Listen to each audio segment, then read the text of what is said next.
Welcome everybody to the DHC Sports Show on a Wednesday night. That's right, Wednesday night. My name is Ed, also known as the Dad Hat, and I got with me Mr. Producer, Mr. Mayor, Eric, and Patrick. Well, I know for sure Patrick will not be joining us tonight. Will Eric be joining us? Probably not. Nope. Whatever, bro. It is what it is. We'll just the three of us. We'll have some fun tonight. Don't you worry. Don't you worry. We got plenty of things to talk about. And somebody already insulted me that I was like, oh, you just want to include this so you can be mad at this person for the, So whatever. It is what it is. Show me on this doll where I lied. You're not lying, but it's still insulting. How about this? I felt insulted a little bit, but you were 100% on the button on that. You were.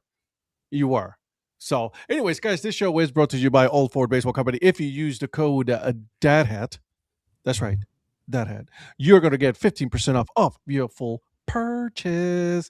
I missed the sticker club already. Have I told you that already? I do too. I already missed the sticker club. I know it can't come back, and I get that.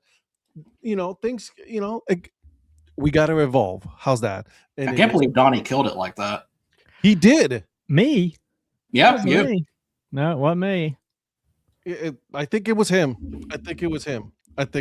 So, anyways, guys, thank you for joining us. Like I said, this show is brought to you by Old Ford Baseball Company. You guys check it out. I love their support local baseball gear that I look at. It's so cool. I love that stuff. I gotta give you another T-shirt. You know that Upper Deck T-shirt style? Yep. That's one of my favorites. Absolutely one of my awesome. favorite. And so got to make sure to get that. But since we are here, since we are going to be talking about some sports tonight, why don't we go ahead and talk about the hat that we are wearing? Okay. We're going to start with the last person that came and joined us on the show tonight because, I got to restart it and all this stuff. Mr. Mayor. So my hat of the day today was my 3930 from the Buffalo Bison for National Chicken Wing Day. And so I figured I'd break out the 5950. I love the orange and white front panel of this one here for National Chicken Wing Day. That's actually really nice. Yeah. Fall out the chair here. This was the one I had posted on my hat of the day, which I love this one too because it has wings spelled out there and has the same chicken wing logo on the back of it. But anyway, went with the 5950 for the show. Can't get this one dirty during the work day, so I really don't want to get the other one dirty. But anyway, and I, beer helps, as my shirt says. This is from Old Armor Brewing in Kannapolis, near the ballpark where the Cannonballers play. Yeah, but the beer is not. This is Best Day Brewing Electro Lime Cerveza. And I'll be honest, I don't know if this is one that Eric sent me. I think it might be. I'm not sure, but you don't even know. I don't know. I mean, when you got this kind of shit in your fridge like I do, you don't even know where it came from sometimes. So you just that sounds good. I'll go ahead and drink that. In fact, I just literally looked at this can and saw that it said non-alcoholic. that's how much beer I've got that I don't even know that I have. So this actually either it came from Eric or it was in my beer of the month club that I'm actually no longer doing that anymore. But anyway, cheers. So if it's non-alcoholic, that means if you make mistakes, you can't blame it on that beer now. That's right. I also have a little bit of Diet Dr. Pepper left over from Arby's earlier. So that sounds exciting. I'll tell you in a minute. Anyways, Mr. Producer, what you got wearing today? Tonight's hat is the Wichita Honkers. I picked it up when I was there last weekend. So we'll go over that. You were there? Yes, Mr. Prophet was there too. I got with him for a lot of time. Phil, that's a really good question. We'll come back to that. I won't let Virgil finish, and I'll come back and tell you a moment about that because I don't have a private plan. Yeah. It's the illusion he's trying to be normal. I get that. Now, I've also got a beer here. I kind of forgot I had this because I had to go through a few weeks of medication, so I didn't really get to drink much. But I have the last of the Y series from this batch, the Maple Breakfast Coffee 10W40 from Highwire. So Donnie's beer does not contain alcohol. Mine pretty much contains all the alcohol. and some maple syrup. You can smell that when you open the can. Oh, I'm pretty sure it's going to punch me in the face when I open this. Let me just go ahead. Absolutely. You got to put it next to the microphone so you can hear the. I have beer on my computer screen. I have to take care of that. Okay. Oof, man, that does hit hard. It's maple. Okay. Well, I'm wearing a wonderful, beautiful hat today, my Puerto Rico, Caribbean series for the league of Roberto Clemente League in Puerto Rico. So I was feeling a little nostalgic. I miss it. Was missing home, and I was like, you know what? I want to wear this one today. And it's one of my favorite hats. I absolutely love this logo. I absolutely think it's an amazing logo. So that is an awesome hat.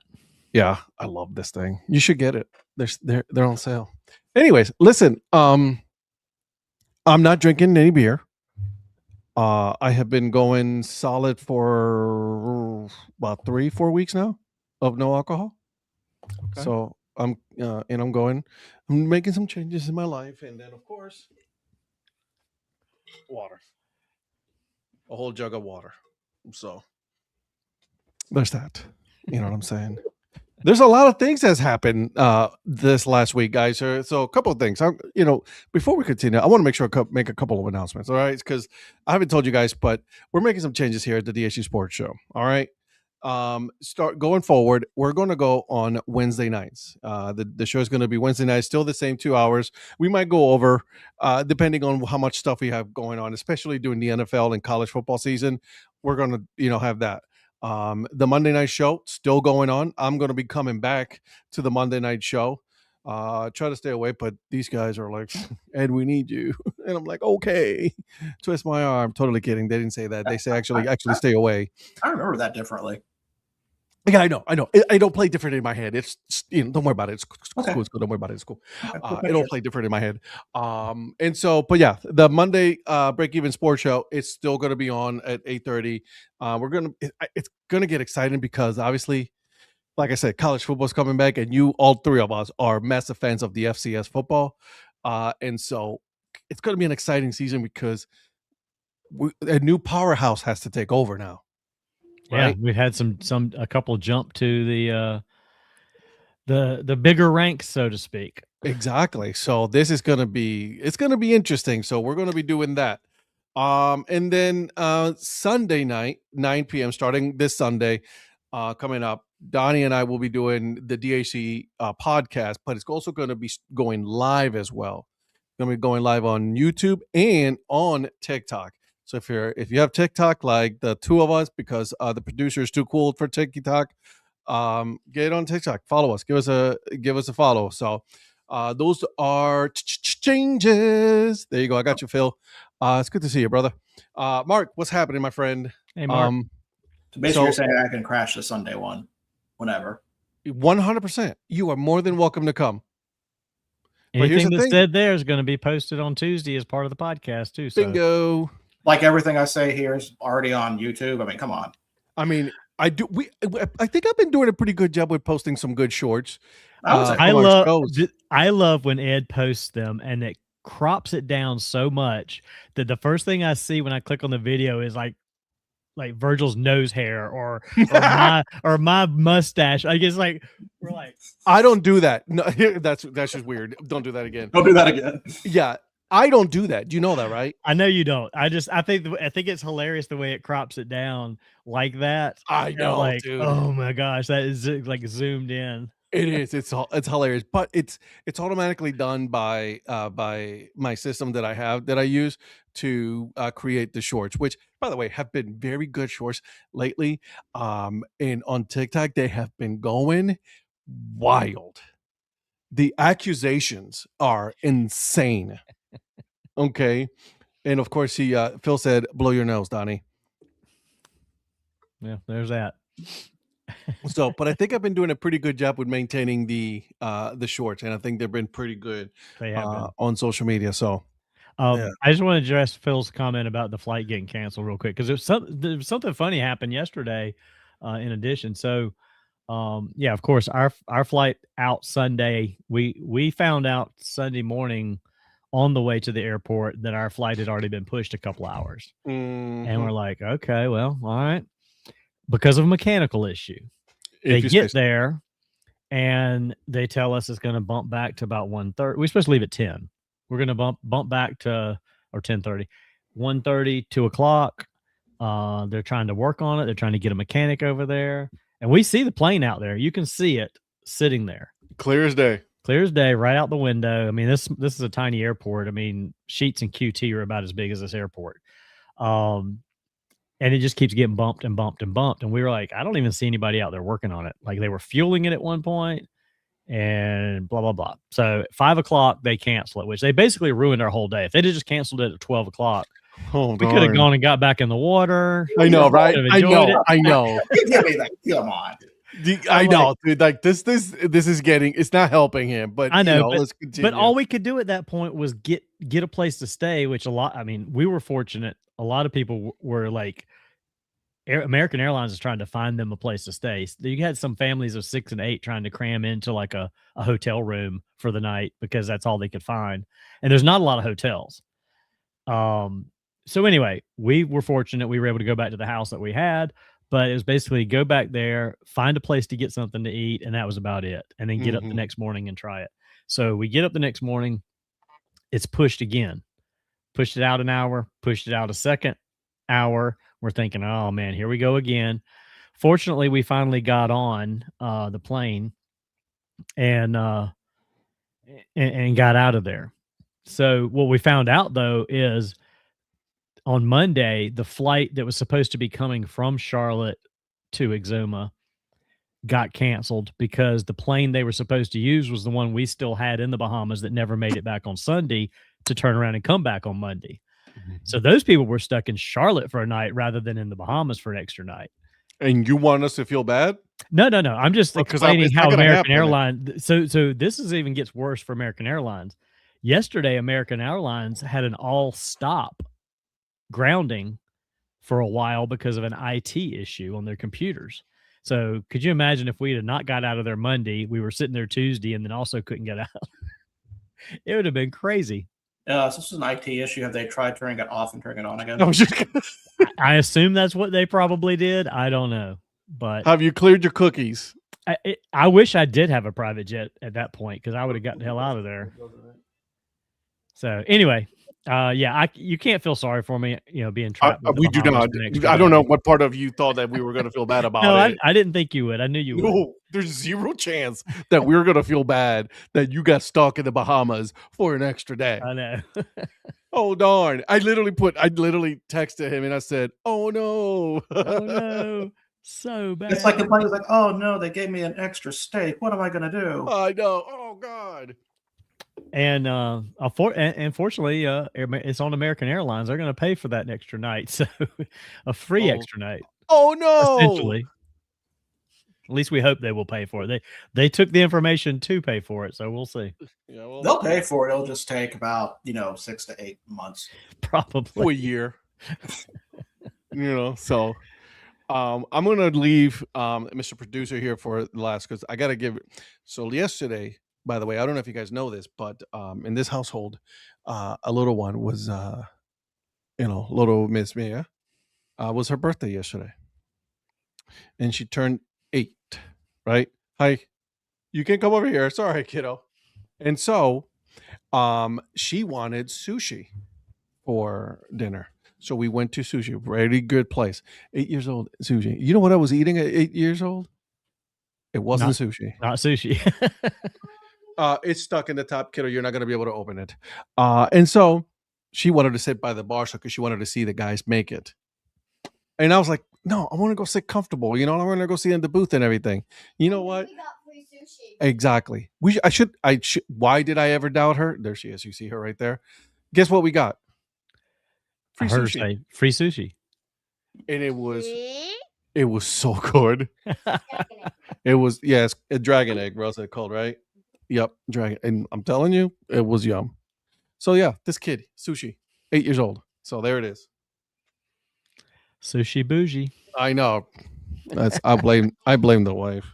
I'm gonna be honest with you. I'm just 100%. You're not bougie. I know that. No, not even close. So, all right, guys. So someone here was on a nice little road trip this past week. We already talked about Donnie. No, not Donnie. I'm talking about you, my friend. Yeah, it was I a said pretty nice road trip. though. He didn't take a road trip. He took a No, fly trip. I went to a no roads trip. Yeah, exactly. Yeah, he was walking on the sand, doing white people, you know what I'm saying? Yeah. And so you, my friend, went on a nice little road trip, and you got to experience something that I have not done, and I really want to do. I know Donnie and Elsa wants to do it, so please. Yeah, so what Ed's alluding to is I went to a Wichita Wind Surge game. Congratulations. So wait, was that not? No, okay. So that's part of it. We haven't been to one either. So yes, I did go to Wichita this weekend. Usually my road trips do not involve me staying in the same city for more than a day. But it's true.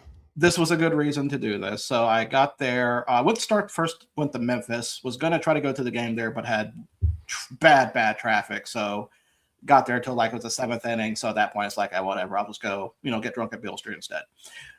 So for Wichita, I was there, but I wasn't there just for the Wind Surge game. I was there for baseball round the clock, the NBC Baseball World Series. So, of course, we have talked about the NBC Baseball World Series here before, a tournament with a bunch of collegiate woodbat teams from different leagues that are affiliated with the National Baseball Conference. Correct. And usually this is a multi-day tournament. I actually arrived in Wichita for opening day, but did not go because it was like 8 o'clock at the time. And I was too busy trying to get my connection working with you guys, which was I know that was hilarious. Yeah, I don't know what was going on there. But Saturday and Sunday, I spent 33 plus hours in a ballpark at Wichita State, the X Stadium, while Donnie was enjoying Bahamas chasing sharks. And it was storming like crazy over here. Absolutely. The weekend. So for the event itself, I'm not going to go into too much detail because there will be a certain podcast where we're going to really be breaking into. Oh, you don't want to go? Okay, earn fun average. I could go game by game, but that's going to take up like 2 hours. No, we're not doing that. Yeah, exactly. Just give us. So condensed version, yes, I was able to stay up the entire time. I did not sleep because I did not even take a nap because I was doing scorekeeping for all the games. I even tried to attempt the exhibition game, and it would have worked out if they told me beforehand that there were more batters than slots I had available. I was wondering if you tried to do that game because that looked fun as hell for Terry and Eric. Oh, it was. I was curious like how the scoring would go because of the number of balls and strikes was off different, the way the outs were recorded. Yeah, the balls and strikes were very much on fives at that point. So, yeah. But the way that outs were recorded were kind of the same. So instead of a pop out, I call it a bounce out because if it bounces once and it's caught, then it's out. Right. But yeah, once I was going, because I started it with the first few names and then I got to name 10 and I'm like, I don't have a slot for that. And I'm trying to think of like, okay, there's got to be a way I can work around this. And then it became 11, then 12. And I'm like, okay, there's too many names. So I had to abandon the project after two innings worth. But all the other games I do have complete scorebooks on. And I think it was Zach said on the picture that I looked like I was about to keel over at the final picture. Yes, that was pretty much true. Like I said, I did not nap. I did not sleep. I took a lot of long blinks, I will say. But a long what? Blink. You know, when you blink and you close your eyes and you wake up and it's 10 minutes later, you know those kind of blinks? Oh, yeah, power naps. Or the ones you do at the stoplight when it turns red and you're like, I'm going to close my eyes. And someone honks a horn behind you? Yeah. Yeah, those are fun. But I would say all but one of the games were really fun. A lot of them, some of them were run ruled, some of them were very competitive. There was one that I felt like I almost wanted to stop becoming a baseball fan because of it. Oh, wow. Because it was just, it seems like everything that could have gone wrong went wrong with that game, including a 6th inning stretch. Come again. The announcer, I guess with the staff and all that were also up at that time, but they rotate announcers, they rotate crews.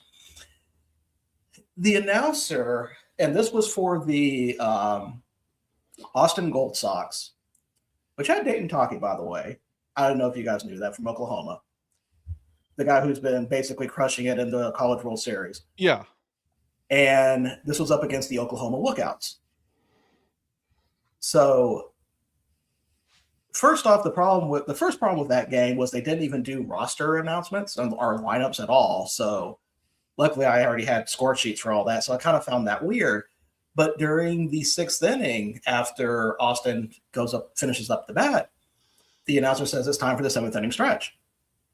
And I'm looking at Eric, I'm looking at Joe. I'm like, what's going on? Like, we don't know what's going on. And I legit thought, oh my God, I slept through an inning and did not realize it. But that was not the case. And then later on, when the 7th inning comes around, they have a tradition in the 8th inning where they do Sweet Caroline. So that played after that. And I'm befuddled at this point because I'm thinking, is there some kind of rule where they can cut an inning during time? Like, I'm trying to logically make sense instead of just thinking, no, this guy just screwed up. And then the 8th inning finishes up, and then he plays Sweet Caroline again, realizing his mistake, but he didn't own up to it. He's kind of like just brushed it off like it didn't. Just like kept it going. Yeah. So that game went on for a long, long time, and that was the heat of the day on a Sunday. So that was probably the most brutal out of the games. That was probably the first time I was questioning, am I going to make it? And Zach, thank you. I will tell you this: I would love to do it again. I probably will do it again, but I will not be scorekeeping again. Because I'm actually surprised that you actually kept the whole thing. I mean, I would have thought that you probably would have done a game or two and then just like chill for the rest of the time. And I am crazy sometimes. Well, we know this. Well, he also is one of these is like, if I do one game, I need to do all of them so I have the complete set of the tournament. That's a fair assessment. For me, it was just I wanted to do this. Yeah. Because it's one thing do the event. It's another thing to kind of add another layer for that. Because to me, it's like, imagine like this is like a school thing. Like, you've got your graduate course and you have your doctorate. This was my doctorate for scorekeeping.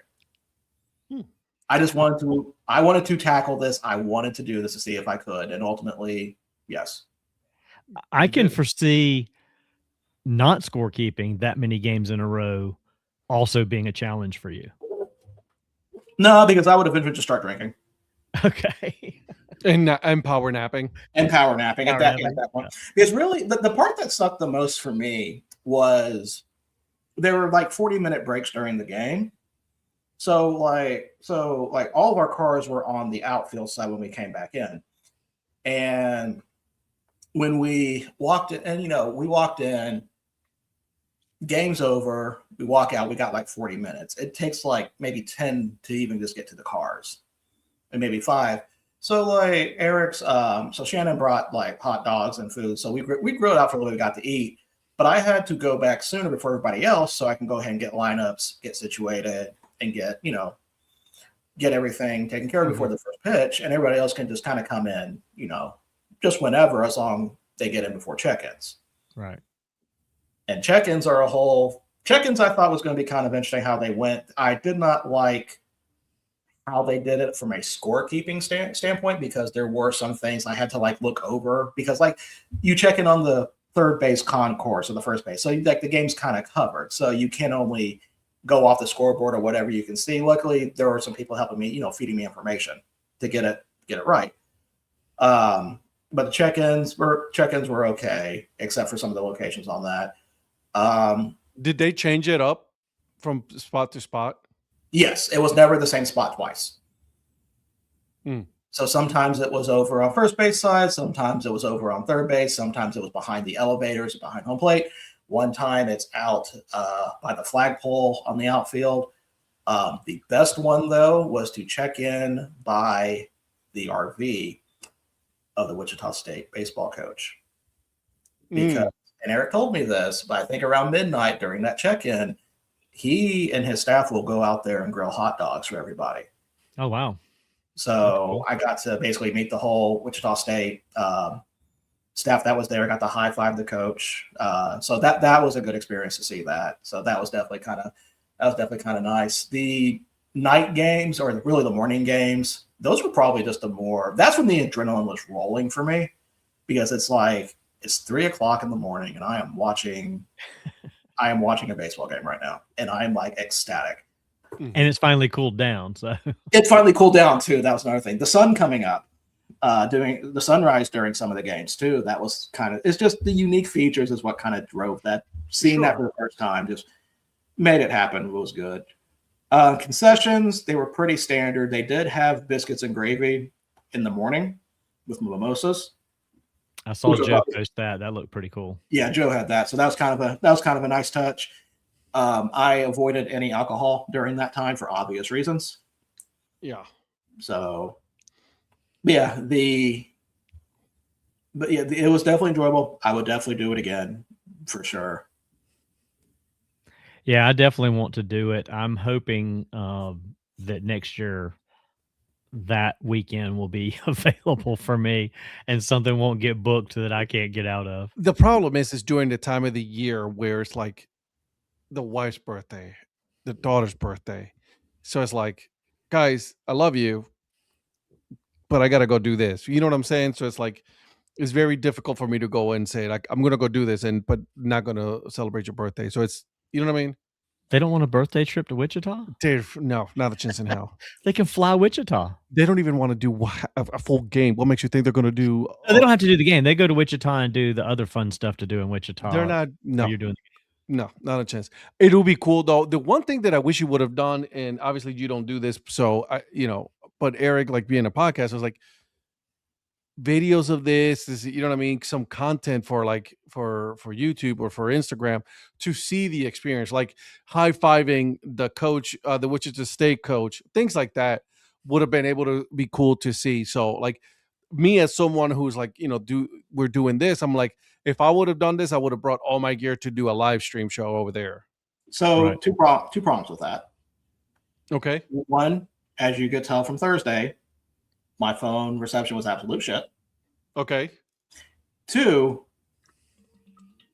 if I was not scorekeeping the games and actually getting up and doing that more, that would make sense. But my phone was about to run out of battery as much it is. I bought a battery backup, which failed by like Sunday afternoon. Or Sunday morning. So I thought about that, but like I said, I'm not, that's not me. Really, Eric. I know Eric. I know Terry was doing stuff. Yeah, I get it, Mark. Yeah, he was posting a few things from around different spots around the stadium. Yeah, I think if I was not doing what I was doing, I probably would have tried to do more. I got you. But ultimately, that was my first experience, so it's kind of like I don't know how that would be something I can see more Eric doing. Yeah, but that's just not. I wouldn't have ever thought about that for my first experience because I'm just trying to take everything in. Yeah, it's just a lot to take in. Yeah, I got you. But I see where you're coming from with that. That's just yeah. And I try to do stories as long as I can, but then it's like I got to preserve my phone battery. I'm with you, Mr. Mayor. You want to explain? Oh, what's going on? We're talking sports. We're talking about the NBC World Series college wood bat tournament over the past weekend in Wichita, Kansas. And we'll get to a couple of the teams that have advanced and working towards the championship here in a moment because 2 of the 4 teams are set for the Final Four already today. But yeah, we're going to talk some other sports here coming up in just a little bit. So yeah, sit back and listen to us talk sports. It's not the Final Four. It should be the quarters because 4 teams got buys.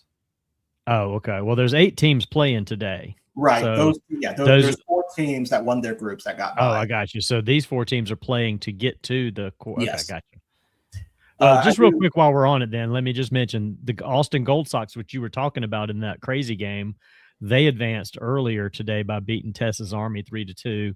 The Seattle Blackfins beat the BTL Hornets 3-1 a little while ago. By the way, the Seattle Blackfins logo is legit. Yeah. So I do have to say this real quick. Texas Army was probably one of my favorite teams to watch. Yeah. Just because you can tell from the talent disparity with everybody else, but they have fight in them. They were competitive in their games. Okay. Seattle Blackfins actually stayed at the hotel I was at. Oh, cool. Yeah, their hats only have fins on it. They didn't have the Blackfish logo on a hat. So I was kind of a little not disappointed, but it's like, oh, that's a little bummer. But I got to talk to some of the players at the hotel earlier. They came back. I think they beat TPA Texas in their first game, and they had to come from behind. So their coach was already kind of. He was nice to talk to. Don't get me wrong, but I can tell he was like, we'll do better on Sunday. Well, cool. Well, yeah. So they're moving on, and then the game that's going on right now, as of a few minutes ago, top of the third, Liberal BJs, one of our favorite teams. That's right. And Hutchinson Monarchs are tied 1-1 currently. So. Yeah, okay. that's a big one right there, because really out of Hutchinson and Liberal probably had not the best performances, but definitely were up there with better performances of. I got you. I am a fan of that. I cannot wait for the hat to get here. Yeah. Well, we'll get. Eric said he would bring it to Iowa. In Iowa. So. Oh, I'm glad you said that. Speaking of Iowa, exactly. Our corporate media meetup will be taking place the weekend of the August 28th. So, guys, come join us. Come hang out with us. We're going to go to Colonels and then the Quad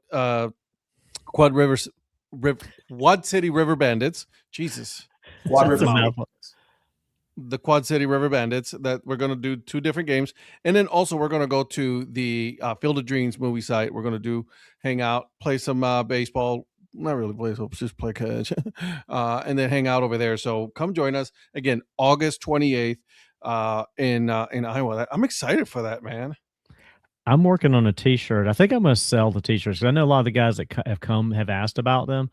I've done them for some of the members of Kerber Media, and rather than do that, I think I'm just going to put this out there. And if you want to order one, you can pre-order one, and I'll bring it to you. Joe Sheets. I knew what he was going to do. Something that was once a free utility, he's now charging for. Exactly. This is how it gets. Stream. Yeah, now, I'm just covering costs. I'm not making any money on these. I don't want to make money on these. I don't want anybody to think I'm making money on these. Too late. I just want you to know that, yeah, it's just going to be pre-order. So I'll put something out in the next week or so with that. Mm-hmm. You see that, Virgil? You see how that goes? That bullshit right there. So before we move on, I do want to answer some of the questions that came through. Please do. Or the comment. Well, I'll just say this. Yes, I know his picture is on the website. There's probably going to be, if they use the picture from this year with the Sasquatches, I would be surprised if it's changed again. But I did get to meet some of the staff from the NBC, and that was a pleasure to talk to them. So I have to commend Eric for the connection on that one. And for Phil, the comment about the hallucinations, I do have to tell this story. So during the Sounders, for the check-ins, they play a cuckoo clock sound. A cuckoo clock sound. Okay. So that's the sound that usually you have 10 minutes to check in, get your hole punched on your lanyard, and then you can, go back and enjoy the game or do whatever. So whenever I heard it immediately, you set up, you go and all that. Then, of course, there were silent ones also. And the silent ones were definitely kind of the fun ones because you have to actually pay attention. Well, I get home Tuesday night, and we have a old style cuckoo clock from Germany that is older than me. And I wind it up for the night because it hasn't been touched in a few days because my mom's in Canada right now. And I'm going to bed, and I hear the cuckoo already up. I was like, oh, wait, no, I have to go back. I have to actually go to bed. So it was a Pavlovian experience because it's like I hear that sound and I'm up. It was like, okay, time to go check in. Wow, the psychology on this, it's insanity. Well, I was thinking it's like it only happened that one time. And I was thinking, because okay, I know I was there for 33 hours, but surely it wouldn't have taken that long to have such a response to that. So I just thought that was kind of funny. So that's the only true hallucination. But yeah, did not get sunburned, which was nice. As I need to go back and look at Eric's before and after group picture because I'm pretty sure with the after picture I look almost 3 shades darker. And then, we're not gonna say that out loud though. do you know where like the worst place I didn't get sunburned, but there was a place that I thought was going to get close, and it was a place I did not think about putting sunscreen on. Your forehead? No, my feet. Oh, you're wearing flip flops. I wasn't wearing flip flops. That was the problem. So that was a close call because I take off my shoes when I got home. I was feeling the itching and the burning. I'm like, oh, this isn't good. But A lot of people always forget to put sunscreen on their feet if they're like, when they're at the beach and stuff like that. That's the one place a lot of people. I've done it. I know that because I've done it myself. Me too. Right. So it's one of those things that you just forget, dude. oh, and like I tell you guys, I rarely put sunscreen on. Why is that? Well, because of my melanin levels are higher than some people. But I got you. even with that, it's like I'm not gonna take any chances on this. I'm gonna put No, I wouldn't either. yeah. So, Well, in a situation like that, you're just sitting there, so it's not like you're moving around. You're kind of in and out of shade. You're just staying put. You're most just of like the time. sitting Yeah. and cooking. Even though y'all were in a shaded area, it's still bright and you're still getting sunlight. That just reminded me of the day that we were in Tampa for the Bulls game. The USF game. yeah. Dude, man, we were cooking, bro. That was cooking. That was yeah. if only somebody got us tickets in the shade. If I wouldn't have been scammed by the USF girl there at the ticket booth. You're just like, oh, cute girl. Let me I talk. asked about tickets in the shade. That's what she gave us. So she doesn't even know. I know. where I'm staying. In your defense, you did ask for tickets in the shade, and she's like, oh, okay, cool. Yeah, but see, like none of us were really around him. The sun. None of us were really around him during that part. True You guys were over at the store. I was trying to, make sure he wasn't going to punch the girl through the window. And, I don't know what he said. Touche. I did want to address this with Mark because he said that his daughter's birthday was like 2 days after Christmas. And so he's double the presents. Rhonda's birthday is the week after Valentine's Day. So almost 40 years of being together, February kills me.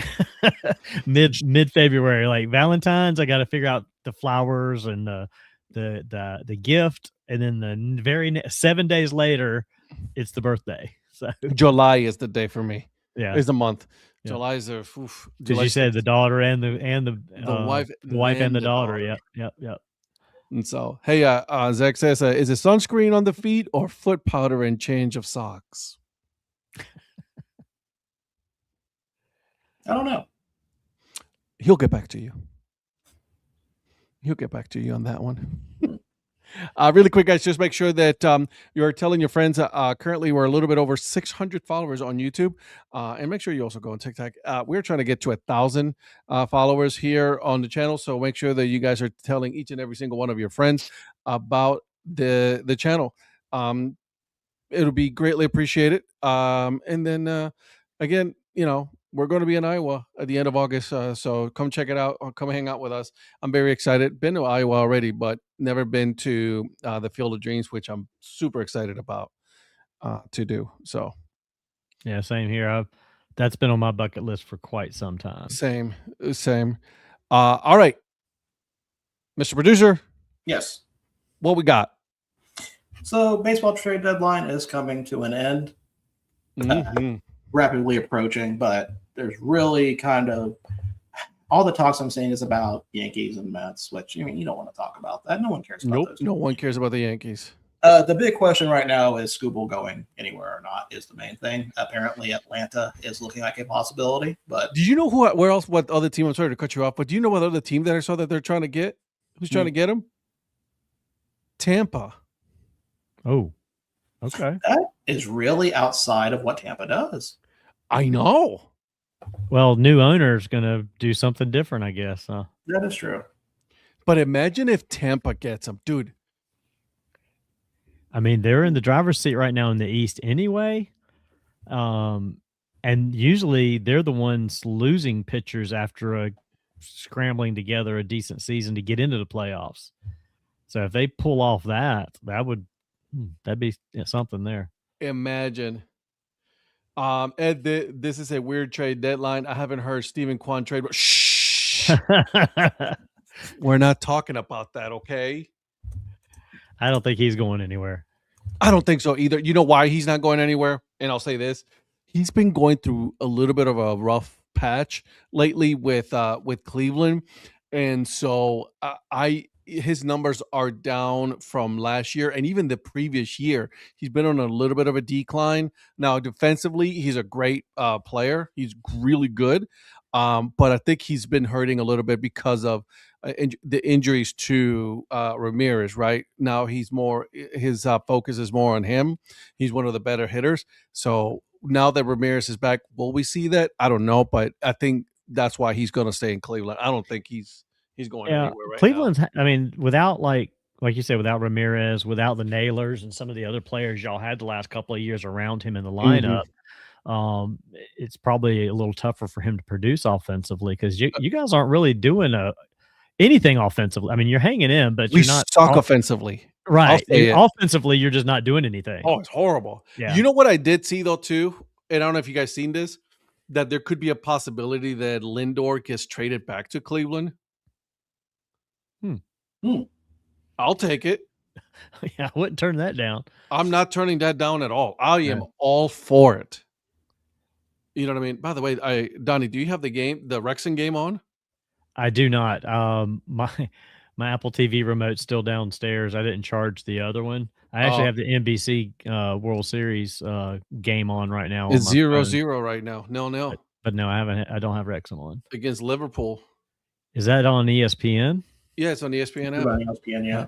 Okay, well, I will throw it over here in a window real quick. There you go. Anyways, good trade. There's another one that I saw. Arias might get traded out of San Francisco. I'm sure he will welcome that with open arms. I saw where he might go back to. I think it was Tampa there as well that they were talking about with him. Who was it that somebody just got traded out of Arizona?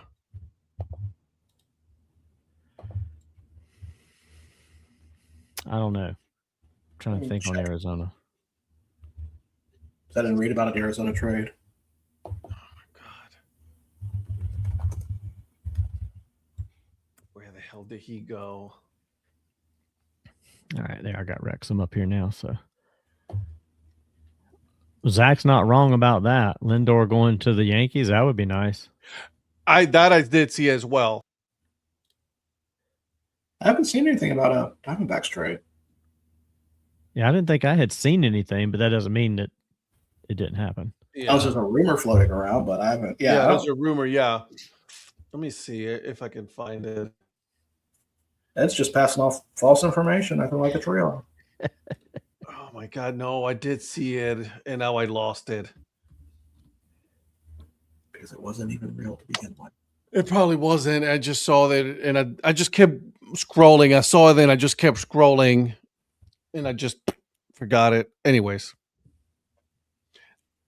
and Zach, I will not put this on the screen, but this whole Stephen Kwan thing. We're not doing that. What, this thing? Ah, come on. You son of a... It's not my thing. That's a lot of people that are looking to get traded, man. That's insanity. I mean, at what point, if you're the Mets, do you just like... I mean, it's like they keep trying to spend money and they keep misspending that money for some reason. Who? The Mets. Like they have not gotten anything out of all the dealings they've done. Okay, so let me ask you this then. Does it make sense for the Mets to do just tear down of what they have and start fresh? You are 8 games back from the Nationals. Yes. Huh? Yeah. You are 8 games back from the Nationals. Yes. I mean, I don't know how they get out of some of these contracts, but I would just be like, you know what? We're not going to sign all these big name players. I mean, they must have a shit farm system to begin with, which I really don't know. I mean, I guess I haven't really heard anything spectacular about anybody in their farm system at some of the other minor league teams. But Mm. yeah, they maybe they've traded them all away or done something with all these big contracts that they've had. But yeah, they need to quit worrying about spending. They need to quit trying to be George Steinbrenner back in the day and just get players that work together instead of a bunch of stars that can't. That's gel. the problem. I think that he just wanted to go for this big splash, and then it never worked out. Well, and we talked about that with the Padres a few years ago, getting all these big name players, and they just didn't go together as a team. Yeah. Donnie. Yeah. Would you like to guess what ranking the Mets farm system is? And this is as of the updated MLB system rankings. Dead last. I'm not gonna go dead last, but I'll say 26. You say 26. Ed says dead last. The answer is 28. Oh, Bonus okay, question. 2 off. Bonus question. There are 2 teams that are ranked below them. Who do you think they are? Oh, wait. I like this question. This is a good question. I like this. Is it the Athletics? It's not the Athletics. Braves are the 26th, by the way. So that's also kind of telling that why they're probably going to be buying a lot more. Angels. Angels is 29.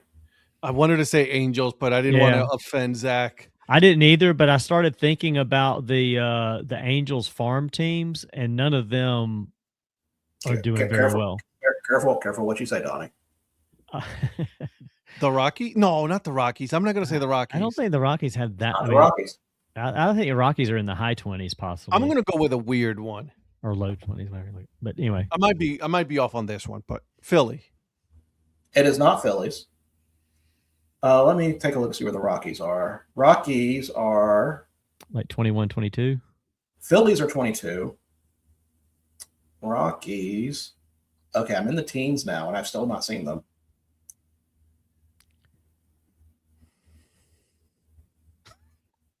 Still going. 9. Really? Number 9. So they've been stashing a bunch of players with these bad seasons, I guess. All right, I got two for you then. Okay. One of them, the Cardinals. Nope. Okay. It's probably an obvious one that we're just missing. It's not an obvious one because this team is actually not doing bad right now. That's what I was thinking, and I'm trying. Is it Texas? Right state, wrong team. Houston. Do not say the Houston Astros is the worst farm system. Houston Astros, as of this ranking, ranks 30 out of 30. Wow. I would have never thought that it was the Houston Astros. I would have put the Miami Marlins below, before I would have put Houston. Dang. And number 1 is the Los Angeles Dodgers, in case anybody was curious. No one cares about the Dodgers. Where is the Marlins? The Marlins are... I feel bad for the Angels because the Angels, they're good. They were a good feel-good story when Mike Scioscia was there. You remember that? Yeah. I enjoy that whole time, and it's just falling off. Like, I feel bad. Again, I'm with Zach on this one. I wish Mike Trout would just waive his no trade clause, but man, that dude is loyal to a fault, right? So he can go and try to at least win a championship before his career is over. I've been surprised that being a Philly guy, he has not waived it and tried to get it to the Phillies.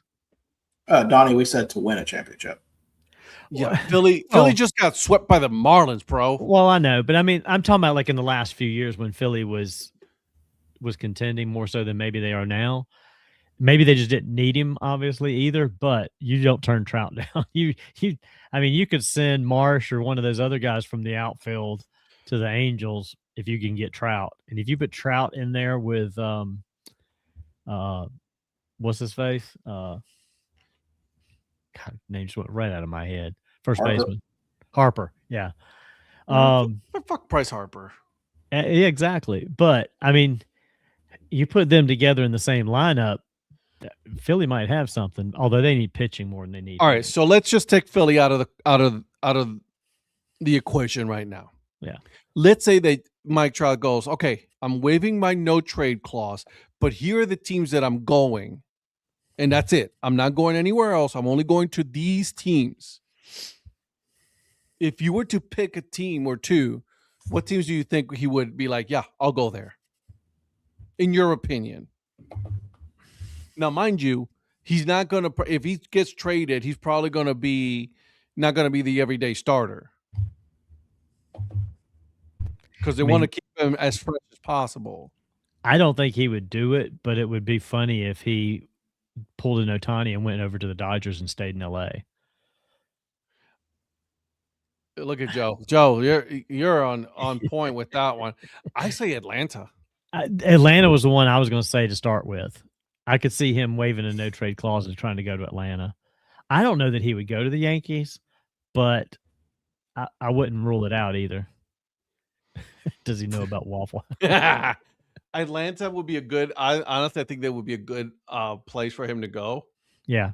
And he would elevate them even more. I mean, they're doing good right now, finally, but yeah, they're still Atlanta. They still can Atlanta this season away if they don't watch it. So that's the problem, Zach. I'm with you there. He has a monster contract that nobody wants to pay for. Angel will. I think not still eat some of that contract. I think they will have to eat a lot of that contract. There will be a lot of dead money for the Angels. Yeah. Oh, yeah, for sure. I would actually kind of go out of left field here and say Tampa. I like that. I just don't know why. I think that would just be kind of especially if they're continuing the trend that they're on right now and actually going to contend for a World Series. I mean, could you imagine if he did waive it this year and they pulled off and got Mike Trout and Scooble? Whoa. They'd instantly be the favorites for the World Series. Can I give you another team? They're not going to do it, but it would be a very intriguing team. The White Sox. I thought you were going to say Cleveland. I was going to slap you. No, I knew you were going to say Cleveland. I was thinking possibly the Cubs, just because Cubs typically can spend the money like that. But I think the White Sox would be fantastic too. Imagine if he goes to the White Sox. No, man, he's not going to Cleveland, man. Nobody wants to come to Cleveland. Come on now. LeBron didn't even want to come back to Cleveland. Right, exactly. He's like, nah, dude, I did that twice. I'm not doing that a third time. I'm out. But we'll get to that later. But yeah, he also told the people in Philly, yeah, I'm not living there either. Yeah, he's living in New York.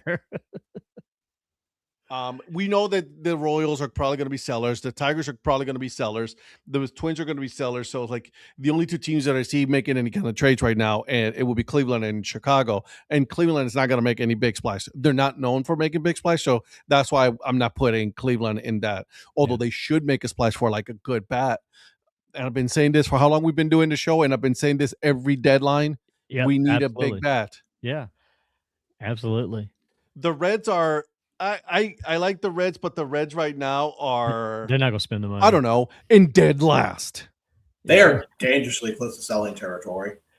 Very close. They're 16 games back of Milwaukee. The Pittsburgh Pirates have a better chance of getting a player and trading for players this year. They're above 500. They're 55-54 right now, guys. The Pittsburgh Pirates.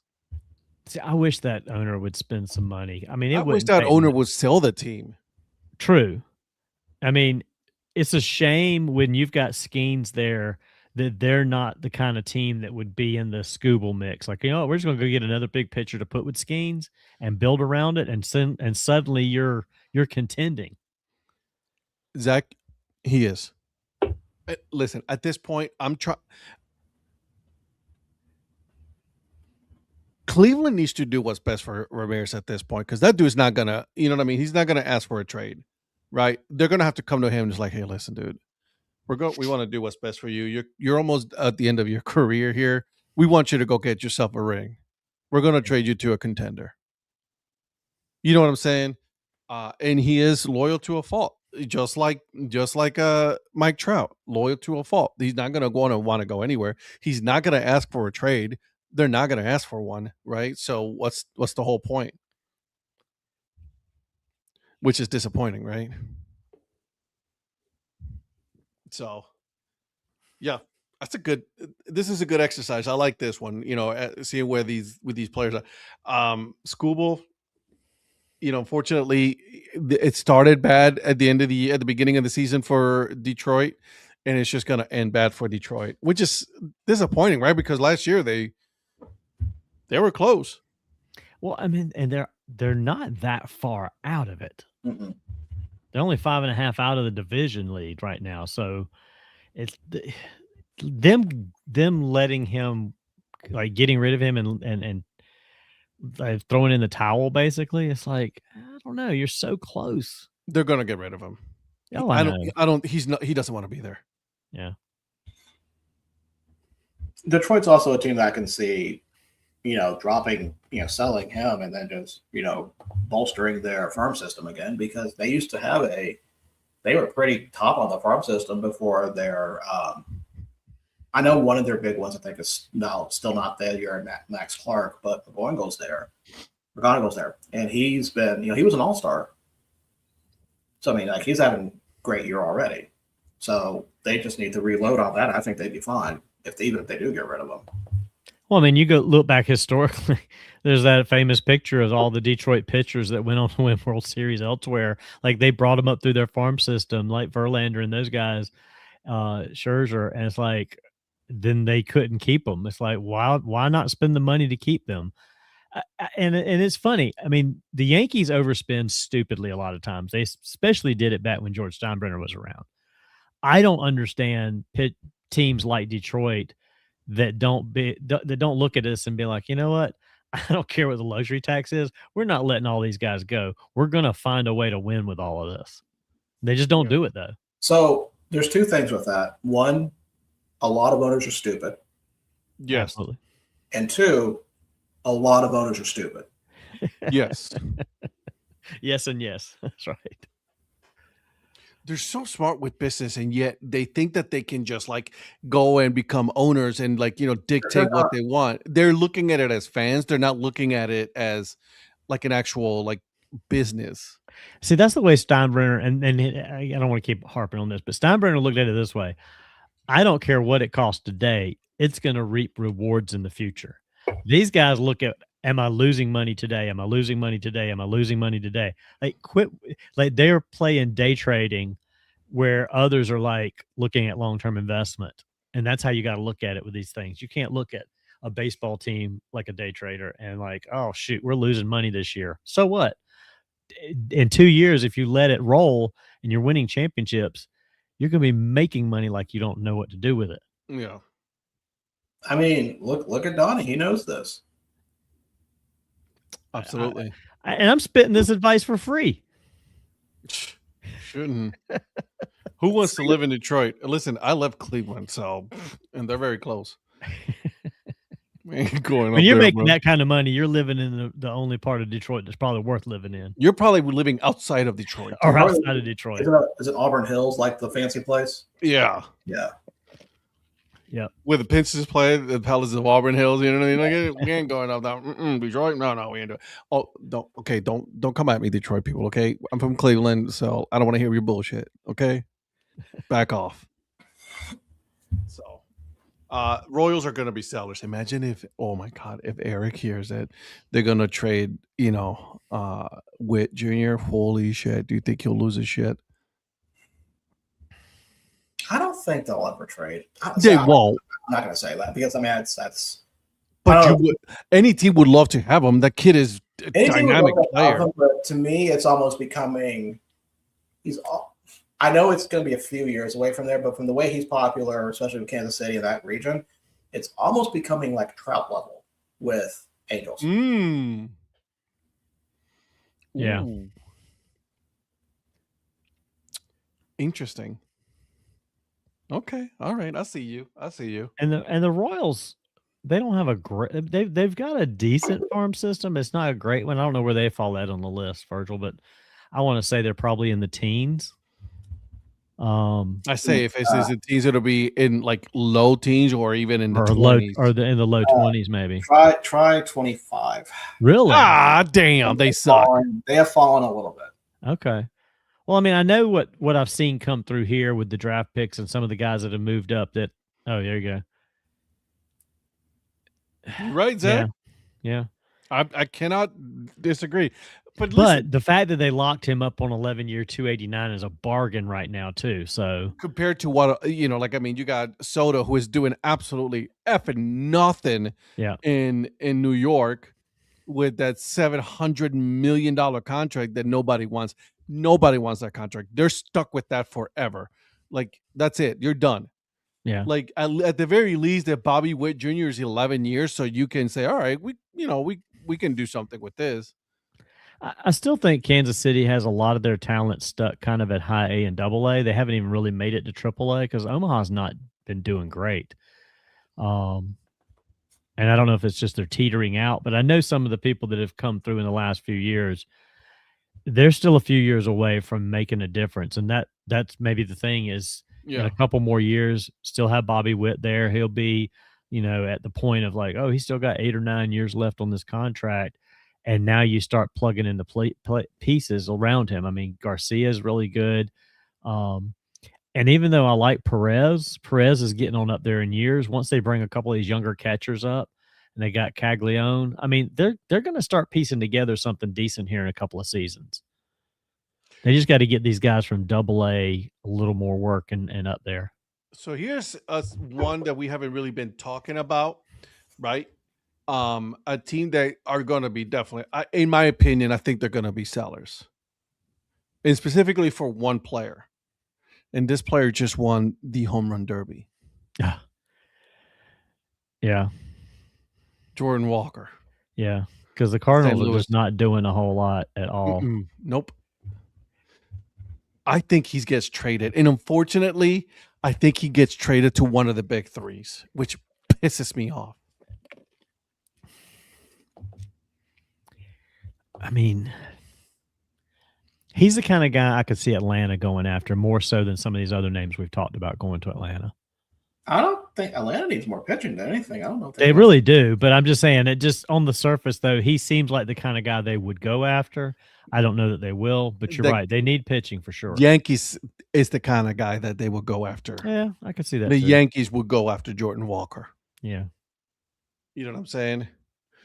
So like I'm looking here, it's like, it's going to be interesting because he's raking, you know what I'm saying? Yeah. There's a lot of teams that are. Go ahead, Virgil. Why would the Yankees go after Walker when they have a bona fide home run hitter and Carlos Stanton just ready to come back? Oh my God. At what point are you going to get rid of him? Like, at what point you're like, dude, it's over, bro. Yeah, I mean, just send him back to Miami. Maybe he'll have fun in Miami. I don't know why you don't cut. Yeah, I would send him to Miami and pay the whole fucking contract and just get rid of him. Like, we'll pay the contract. Tell me how you really feel. Like, you can have him. We'll pay the contract. We'll pay you to take him. Exactly.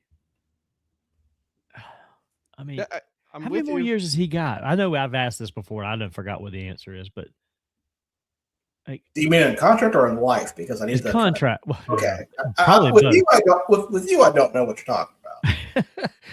I mean, I think he still has a couple of years on that deal, which sucks. But it seems like it's been 15 years already, even though it's probably only been like 8. And it was what, a 10 or 12-year contract? Runs through the 2027 season. Yeah. So, I mean, you got 2 more. Yeah. You got the rest of this season. The rest of this season and next. I mean, well, the good news is next season's going to be locked out, so it won't be a problem. Hey, there it is. Yeah. Well, we're already paying him for nothing anyway. Is he injured? Did you see the amount of games he's played under this contract versus the amount of games that he has not played? Yeah, I have not seen that though. Yeah, he's been injured more than he's played. No, he's played in 60% of the games. Fuck out of here. He's been injured in 40% of the contract. Okay, of that 60%, how many is it in the minors for rehab? Oh, I don't know, but I mean, and when you say played, that's just DHing. So he's like making 4 plate appearances a day. Well, you know what you call an employee that shows up 60% of the time? Fired. That's right. Not in major sports, brother. No, I know. It's load management, Donnie. You got to get used to it. Oh my God. Load management. How about the Orioles?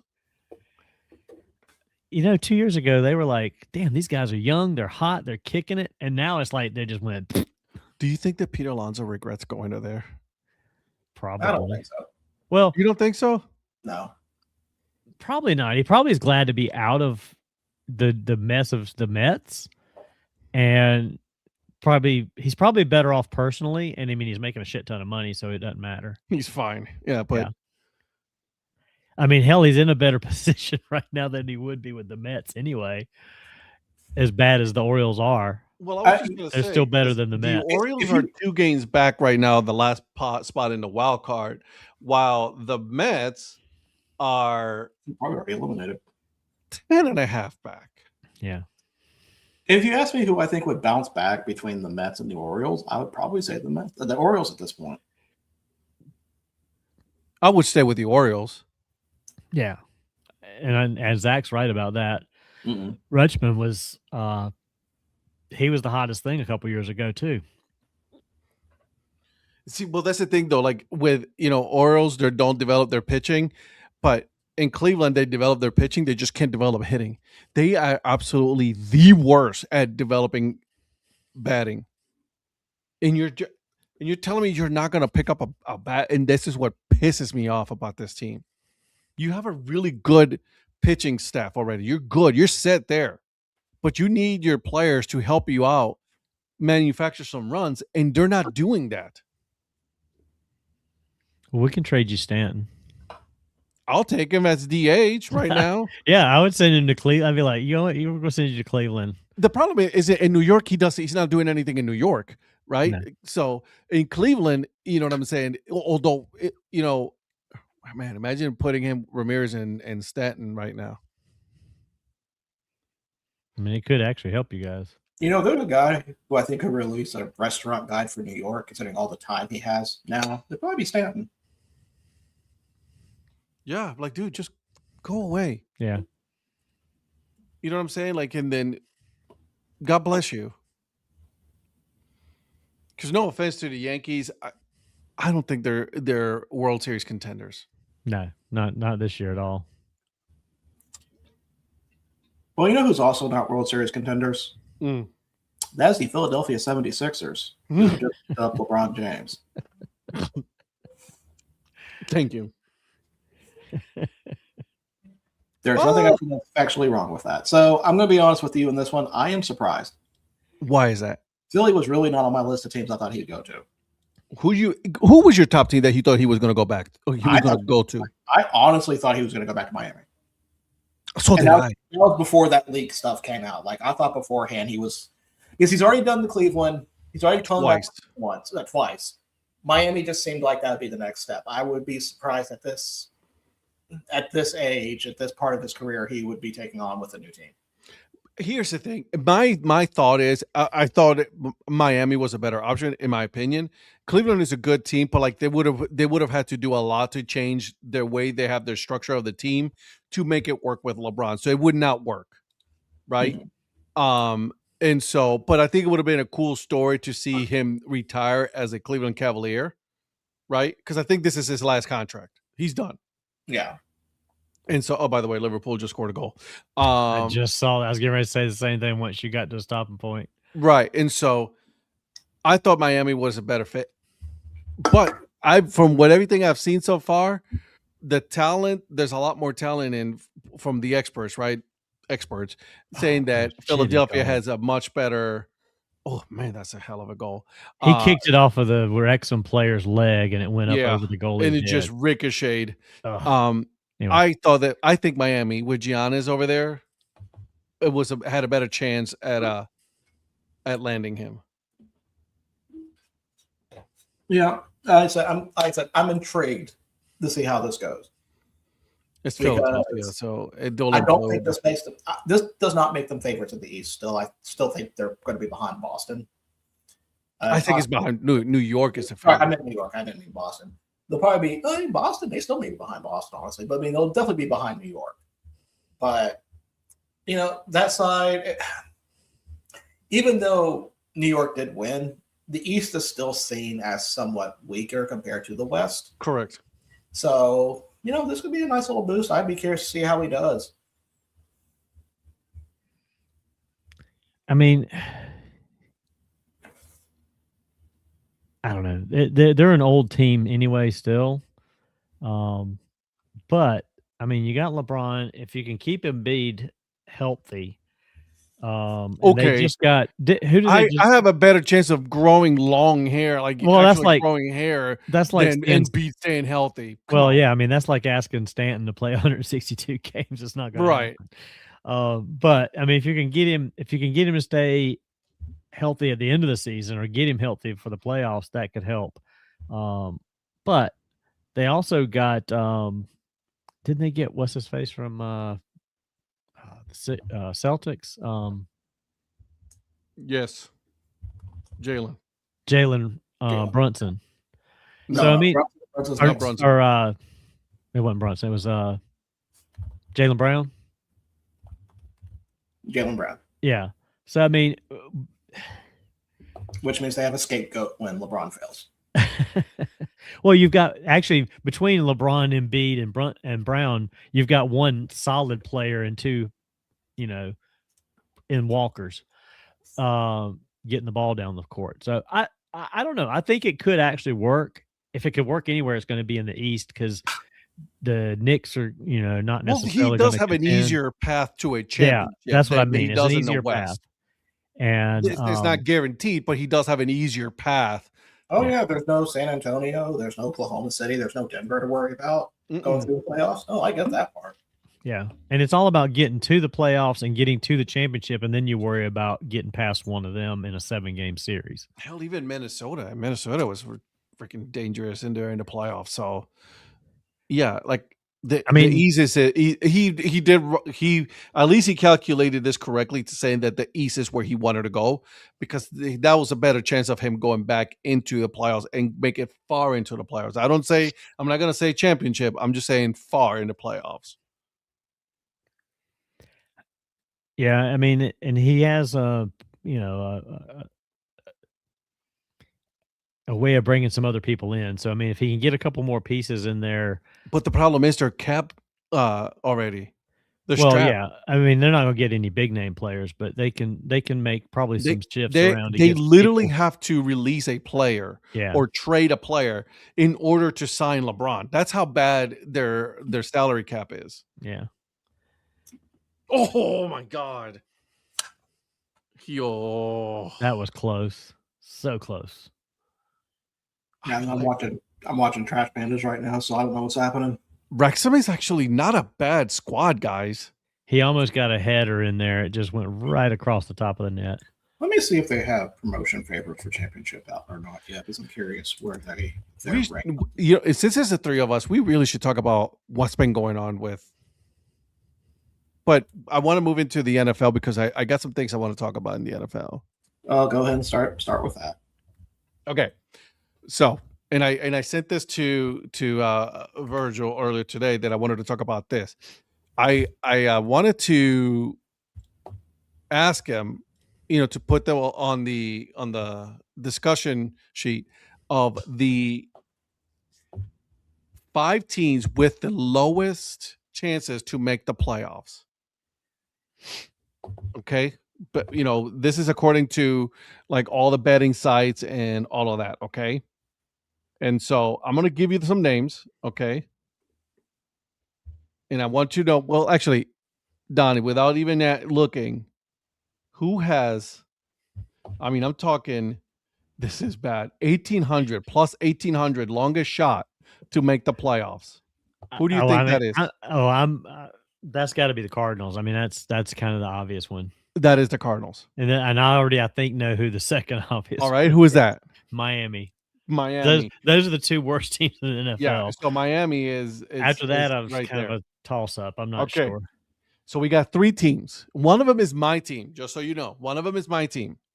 I figure Cleveland's in there, but I've got a It's feel. roughly between plus 600 to plus 850, depending on which side you want to go to.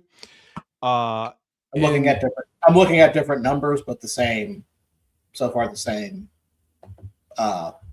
variances. Cleveland, number 3. Okay, so we got Cardinals. So the version I have does not have Cleveland at 3. Interesting. I like that. But it's very razor thin between the 3rd team and the 4th team. Is it New Orleans? It is not. No, this is only AFC. Oh, AFC. I'm talking. This is all teams. Play all teams. Let me look at all teams then. So all teams. Cleveland, okay, then my rule still applies. Okay, so you got number 1 Cardinals, number 2 Miami. And this is I'm looking at this is Yahoo Sports for me. Okay. I'm looking at Fox Sports. Okay, number 3 Cleveland. Who you got number 3? Jets. Interesting. The Jets are not on the top 5 for me here. Really? Yeah, New Orleans. I would have said the Jets had to be in there. I'm gonna be honest. I think the Panthers are probably in there. Nope, Panthers are not. Nope. Okay. The Panthers are actually a pretty good team. Although I know they are. They lose their wide receiver for a couple of weeks with an LCL strain. I saw that today. Yeah. The New Orleans Saints is number 4 for me. Not for me. Who's number 4 for you? Raiders. See, I don't have the Raiders at all here. In number 5, the Tennessee Titans. Titans. Wow. That's wild. First of all, Miami, I see. Arizona, I see. Cleveland, as a fan, I see, and I got to put my fandom aside and look at how this team is constructed. Brand new coach. We have no idea, no clue whatsoever who's going to be the quarterback for this team, right? Is it Shador Sanders? Is it numbnuts over there? Like, we don't know, right? We don't know. The New Orleans Saints are a hot mess. The New York Jets, I don't know why the New York Jets are not on this. It's intriguing to me. And the Carolina Panthers are pretty low, but they're not that low. Panthers are 7th from the bottom on my side. Yeah. But there's some I don't agree with this listing because to me, and this is not even going with what happened today, I think the Falcons should be a lot lower, or in this case higher on this list than everybody else. I think the Panthers and Saints have a better chance than the Falcons. I agree with that. Yeah. Okay, so here's interesting. Opening odds. Let me see here. For the Carolina Panthers are plus 220 to make it on the Yahoo Sports. Interesting. Cleveland is a plus 600. The Bears are plus 100, so they're not too far off from Carolina. Yeah, I've got Bears at plus 108 on mine. I don't know, man. I agree. I don't think Carolina should be on the list. I think the New York Jets should be on the list. Oh, yeah. The Raiders should be on the list. Yeah, I'm trying to think of who the other teams are that are kind of down. The biggest surprise to me on my list. So it's split between NFC, AFC. Okay, I like this one. Tell me. But I was able to do an aggregate on this. Do you want to guess who is the second best odds to make the playoffs? Would you say AFC? AFC. Second best? Second best odds to make the playoffs. The best odds is Buffalo. Correct. New England. Nope, they're third best. So Kansas City? Fourth best. Really? Yep. I'm intrigued. Now, if I'm asking this question, you have to think how they were last year. Cincinnati? Cincinnati is in the middle of the pack on this list. Hold on. I'm going to think about that. And you said AFC. AFC. The Chargers. Fifth best. Actually, they're tied with the Chiefs, but it's not the Chargers. This team did not make the playoffs last year. Baltimore. Baltimore. Baltimore has the second highest odds of making the playoffs. I Now, don't. I don't know if that part of that is because the AFC North is A shit show. kind of in a tailspin right now, because Pittsburgh is sitting at plus 188. And they actually, if we're going off the list, the only 5 teams above the Titans and the Steelers of the AFC are the Titans, Browns, Raiders, Jets, and Dolphins. Shit. So they're expecting a big drop from Pittsburgh, like we all are. Yeah. I was expecting a big drop anyways. Yeah. But I found that interesting that the Ravens have a higher odds to make the playoffs compared to the Patriots, Chiefs, and Chargers. Well, remember, Patrick Mahomes is coming back from an ACL tear. Yes. So he's not 100% just yet there. New England is this is what the rookie's quarterback second year in the league. Vrabel in the whole situation. Hell, the Jaguars made the playoffs last year. Jaguars, I think, are going to be pretty solid this year after another, like having a year under Cohen. Yeah. Kind of getting some things together. I think they're going to make some even more improvement. I don't think they win the division, but I think they get in. Yeah. Wait, hold on a second, because you got the Texans, the Jaguars, the Colts, and the Titans. We already said the Titans are not going to make it. You got the Colts. They could win that division, actually. I think it's going to be Texans. Really? I think that they're going to build off that defense from last year. They got some offensive weapons. It's just a matter of quarterback for me and with the Texans. Okay. The way that I'm looking at it, and again, don't put this in stone because it's subject to change for me. Baltimore, Pittsburgh, Bengals, Cleveland, and that's how they end on that one. Pittsburgh is such a wild card for me at this point. I can see Bengals and Pittsburgh flipping. Yeah. But the problem is with the Bengals is ownership as well, right? They're not willing to sign any players or anything like that. So it's like another team that you like, which is supposed to be really good, but like they're not because their ownership is not willing to do what they're supposed to do, right? So here's the thing. Again, and I'm about to grab a little bit of my fandom here. I don't think Cleveland's going to make the playoffs, but I think they're going to surprise a lot of teams this year. They're going to surprise people. I really don't expect Cleveland to be bad this year. I don't expect them to be like, in the playoff hunt, but I expect them to be, somewhat competitive compared to some of the other Browns. I agree. I think they're going to be a competitive team. Yes, Myles Garrett is gone, and I get that. I understand that. But I think now that, he's not there, they're not depending on just one player. Now it has to be a full team effort now for Cleveland to say, all right, we got to step our game up. Well, and they did get Kurt Verse. Yeah. So, I mean, it's a drop off, but it's not a cliff size. He's still drop a beast. off. Yeah. It's not like they've fallen off the cliff with it. Yeah. So, I think this is an addition by subtraction situation for them a little bit. Overall, I think they're going to surprise people, in my opinion. Yeah. So, but yeah, I found that list very intriguing. That like the highest odds to make the playoffs. I'm no surprise. Miami, they're a hot mess. They have to do a full just like gut job there, right? Start fresh.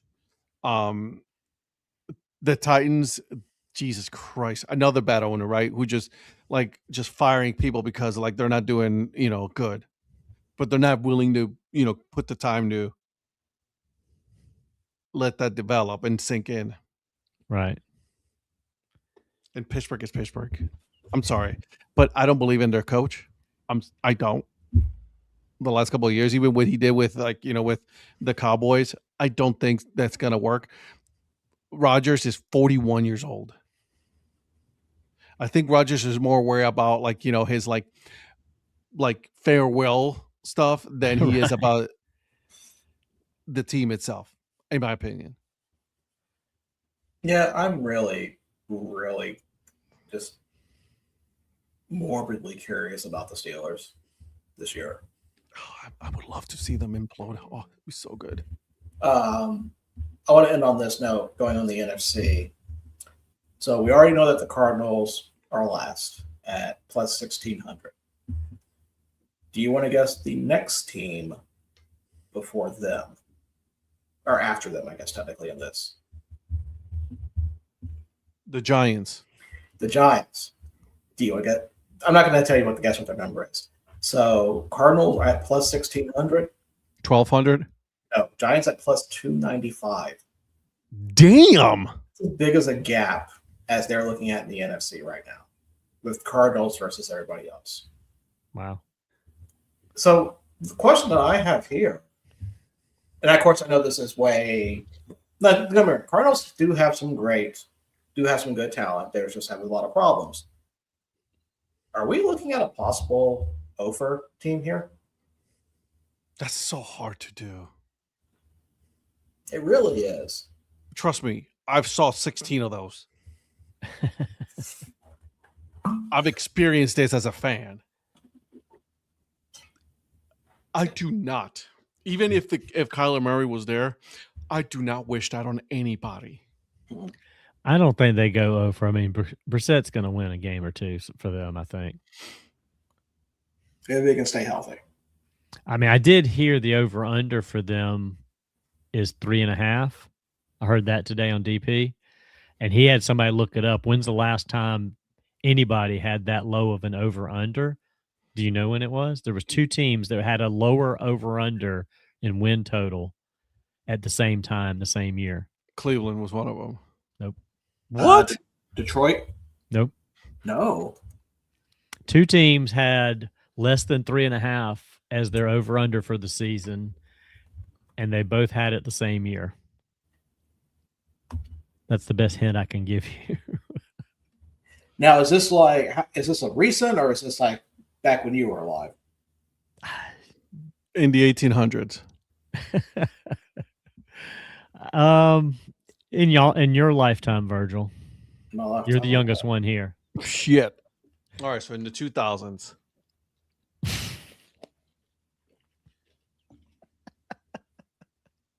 There's a whole other decade in his lifetime other than the 2000s. I'll put it that way.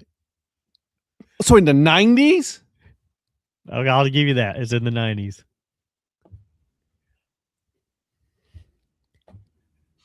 The Lions were bad. The last hint I'll give you, and if this doesn't give it away, you're not thinking straight. Two teams at the same time, the same year, had this. See, that's what's throwing me off. Is I'm trying to think about what the. Was it Giants and Jets? Mm-mm. It was Saints. No, not even the Saints. The Bears? No. I said the Lions already. Was that Lions one of them? No. What the? Is this gonna be like Panthers and Jaguars? Boom. Are you serious? Expansion year, 1995. Damn! I knew it. I knew the year had something to do with it. So that's why I kept saying two teams at the same time, the same year. Expansion teams came into the league. Jacksonville and Carolina, their first year, were not expected to win more than 3 games in their first season. I cannot believe that was the. I cannot believe. I was shocked when I heard it today, so I was like, I gotta save that one, throw it at you guys tonight, and see what happens. Wow.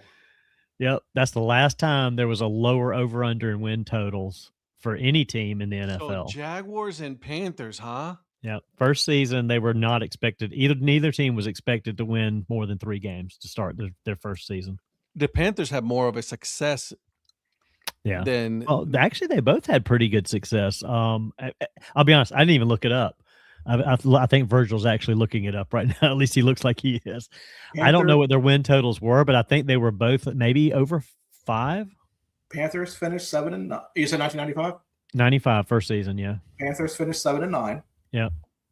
The Jaguars. I think they were better actually by maybe a game. Oh, they weren't. Okay. They were closer to that number at 4-12. Okay. Jesus. Yeah, I Donnie, thought the Panthers had a good better. job out of you. I thought the Panthers had a better season, I but like that. because it wasn't but a few years after that the Jaguars were in the playoffs because they were in the playoffs early.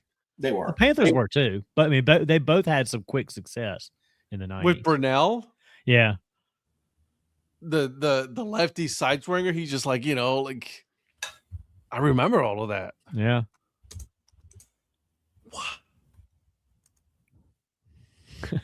This is going to be a wild NFL season, in my opinion. Yeah. And we haven't even started discuss this. And you know what? It's probably, we should probably discuss this and let me know what you guys think about this. So, and this is a transition now that the NFL, we're going to continue with the NFL talk next week because we're getting hey, training camp is happening now. I mean, we're starting to get there. We're already there, right? A Hall of Fame game is next Thursday, the 6th. So who plays the Hall of Fame game? Carolina and Arizona. Before you do that, I do need to circle back on. Is there an over/under on that game already? Oh my God! Yes, there is. Shut up. Over/under 36.5. Carolina's -1.5. I mean, it's all the backups playing anyway, so all the rookies and stuff are playing. I'm excited to watch some football again. What were you going to say, Virgil? I wanted to circle back on something you were asking earlier. You were asking about Wrexham's promotion odds. Yes. So currently they're sitting 5-1, which puts them as 7th as possible promotion favorites. Second? 7th. 7th? Yes. Okay. I mean, I'll take it. Your promotion favorites are, of course, the 3 teams that went down. So that's West Ham, Wolverhampton, and Burnley. When it comes to teams that are been in championship, possibly being promoted, you have Middlesbrough, Birmingham, and Sheffield United, which that one surprises me considering how their season went as the 3 possible favorites before Wrexham. Yeah, I don't know about that. Birmingham, I can see Middlesbrough, but they play so good against Birmingham, though. Which, by the way, have you watched the latest season, Donnie? No, I haven't yet. I Woo, baby, you're about man. Listen, yeah, I need to get on that. I'm on episode 3 now. Okay. Real quick, I watched the documentary on Netflix, Being Eddie, on Eddie Murphy. If you haven't watched that and you like Eddie Murphy, you got to watch that. That is fantastic. Because it's basically a 2-hour or hour and 45-minute basic interview with him and a lot of other comedians and stuff. And his brother was in there. R.I.P. Yeah. Yeah. There's some pretty good stuff about his brother too. But like Dave Chappelle, Kevin Hart, Jerry Seinfeld, a bunch of guys, a lot of comedians interviewed. His life is fantastically fascinating. By the way, what does that have to do with Wrexham? Nothing. You were just talking about stuff that we've watched, and that popped in my head, and I just thought I'd throw it out there. Thank you. Appreciate that. I was waiting for him to say Eddie Murphy was part owner of like. I was waiting for the sports take on this one. There was no sports take. This was a non-sports. Just waiting on that one. Just want you to. Well, I did watch another thing that has some sports to it, but you probably don't want to hear about that either. If you say Banana Bowl, I will shut you off right now. The new Will Ferrell series, Hawk, is funny as hell. It's 10 episodes on Netflix as well. It's golf. No, don't really care. I know. I figured you didn't. I love Will Ferrell. Listen, everybody, like my friends have been trying to get me to play golf. I don't want to play golf. Yeah. I have no interest. You don't have to play golf to enjoy the golf aspect. It's like Happy Gilmore meets Ricky Bobby almost in some ways. What up, kiddo?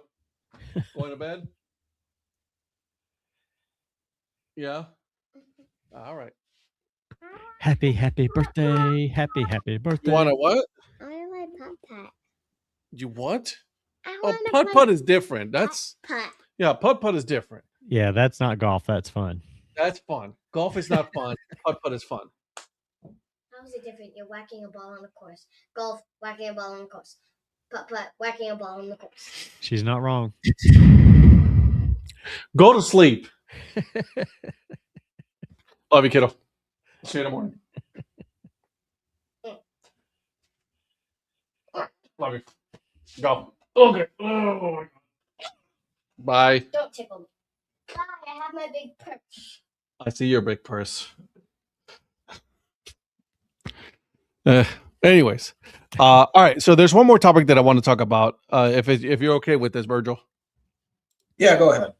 All right. So Donnie and I put this on a thread, but nobody really gravitated towards it. But Notre Dame and other schools now. You know what I'm going with. I know what you're going with. I saw that earlier. I just didn't comment on the thread about it, but I was in the middle of Sponsor stuff. patches. Yep. They're all the teams are doing it now. Yeah, because I heard him talking about Ohio State with J.P. Morgan Chase or something like that. Yeah. I'm like, come on, dude. So you and me were listening to Dan Patrick today. I can tell you were listening to that. And here's the thing that they did not. They were like, oh well, the New York Red Bulls, right? They're the only team. Here's what they don't understand. In the KBL, in the Korean Baseball League. Oh yeah. They're named after their main sponsors. Right. And no one thought to really think about that. Well, that's because they don't cover baseball on mainstream sports talk. That's also true. And you gotta like I do, those uniforms along with the Mexican League look like, I mean, they're like telling NASCAR, hold my beer on those uniforms. Yeah. Like they got shit up and down the legs everywhere. Front, back. The Caribbean leagues, they all do that. Yeah. I mean, they got names everywhere on that thing. Yeah. So, but I thought that was very interesting. And everybody's starting to, here we go again, right? Like, oh, there it is. Like, guys, what do you think was going to happen? Right. Like, even the Yankees have a patch now. That was the thing. I was like, well, oh my gosh, the story. Once the Yankees put something on their sleeve and they don't do shit, yeah, it's going to happen to somebody. And so, who cares? Yeah, I mean, it's just one of those things that's inevitable. We're also. The thing is, if it goes beyond a single one, that's when more people are going to lose their shit over it. But we're used to seeing.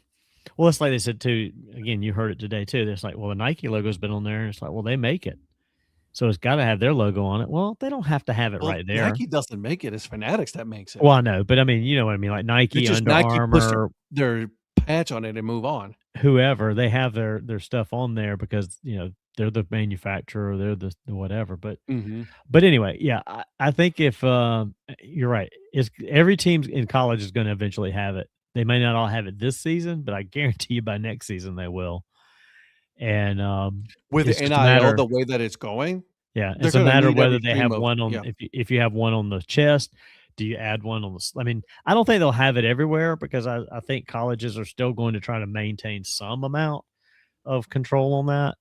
But if they can get a big sponsor to give them $10 million, say, that's an extra $10 million in NIL money because that's probably all that's going to do is go to NIL. And then do they start doing it by sport?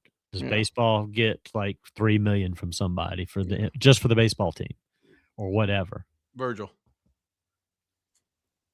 I feel like watching soccer for a long time has kind of desensitized me from. Yeah, I don't really give a shit. Promotion from sponsorships on outfits. Yeah, because I mean that's just kind of like I know people like freak out about that, but it's like it's been a thing. Like if you watch any sort of European basketball game or any sort of game in general, like it's there.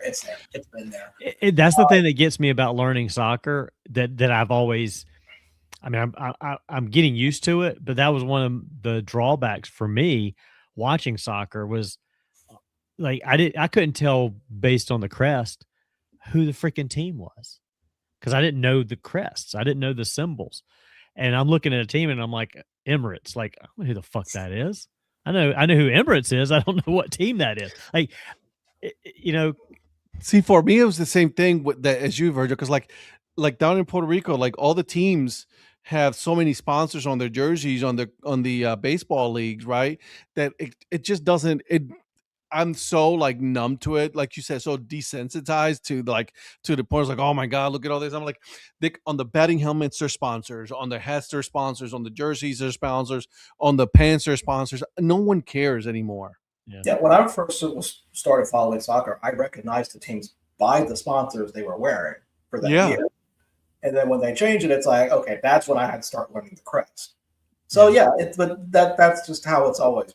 That's how it's been. I'm not gonna say always been, but that's what that's like. So that coming over here, now if it gets to the point where, you mentioned like the KBL, or the fact it's like Red Bull Salzburg, there's Red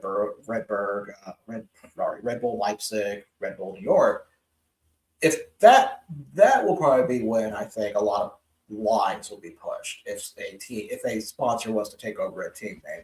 It won't happen in college, I don't think, but ultimately, like they're calling themselves like the Raleigh Cheer Wines or something like that, right? The Carolina Cheer Wines. You're not going to see that. Yeah, like you're not going to see. You're not going to see. I don't think you'll see anything like that. But I mean, it's like if Nike hasn't done that with Oregon, it's not going to happen. Right. So but at the same time, it's like I think a lot of people just kind of freak out because it's new and they don't understand it. I think this is something that was going to be coming years ago. Well, and a lot of people, and this is a take that I'm probably going to get hate on when I make the clips. All right.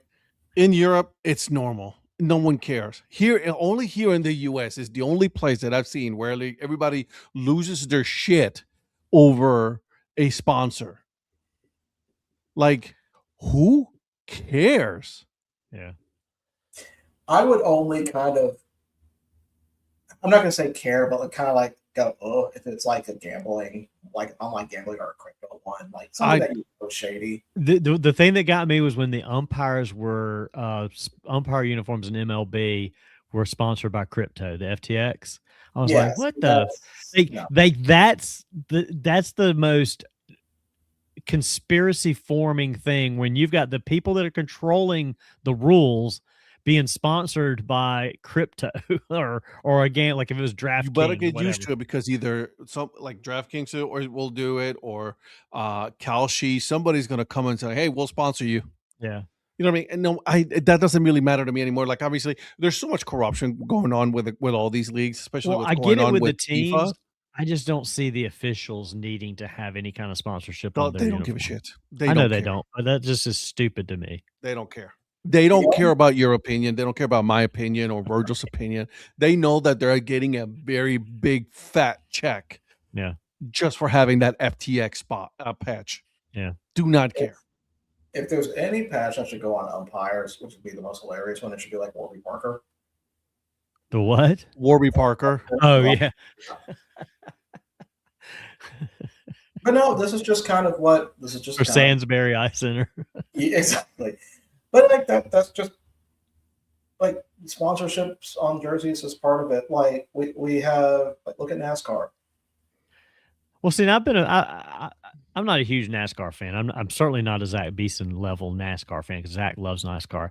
But I grew up with NASCAR, and so I've been around the fact. I've always found it humorous that there is so many patches, and when you hear an interview with a NASCAR driver, that has always been the funniest thing to me to see how they integrate every sponsor into their response that they can.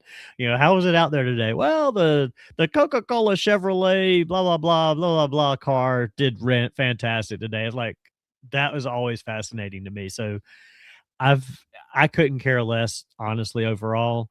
I think it's funny that that it is or has taken this long in a lot of ways, but and to some extent there's the nostalgic part of me that's annoyed by seeing it on there, but it's like I don't really care. It's going to happen. It's almost to the point where even college football, like my friend Scott is gotten to the point where he's like, I just don't give a fuck about college football anymore with all the money and shit. It's like it's not the same as it used to be. And he's like, you don't have players staying with the school. It's different rosters every year. He's like, I'm just losing interest in college football in general.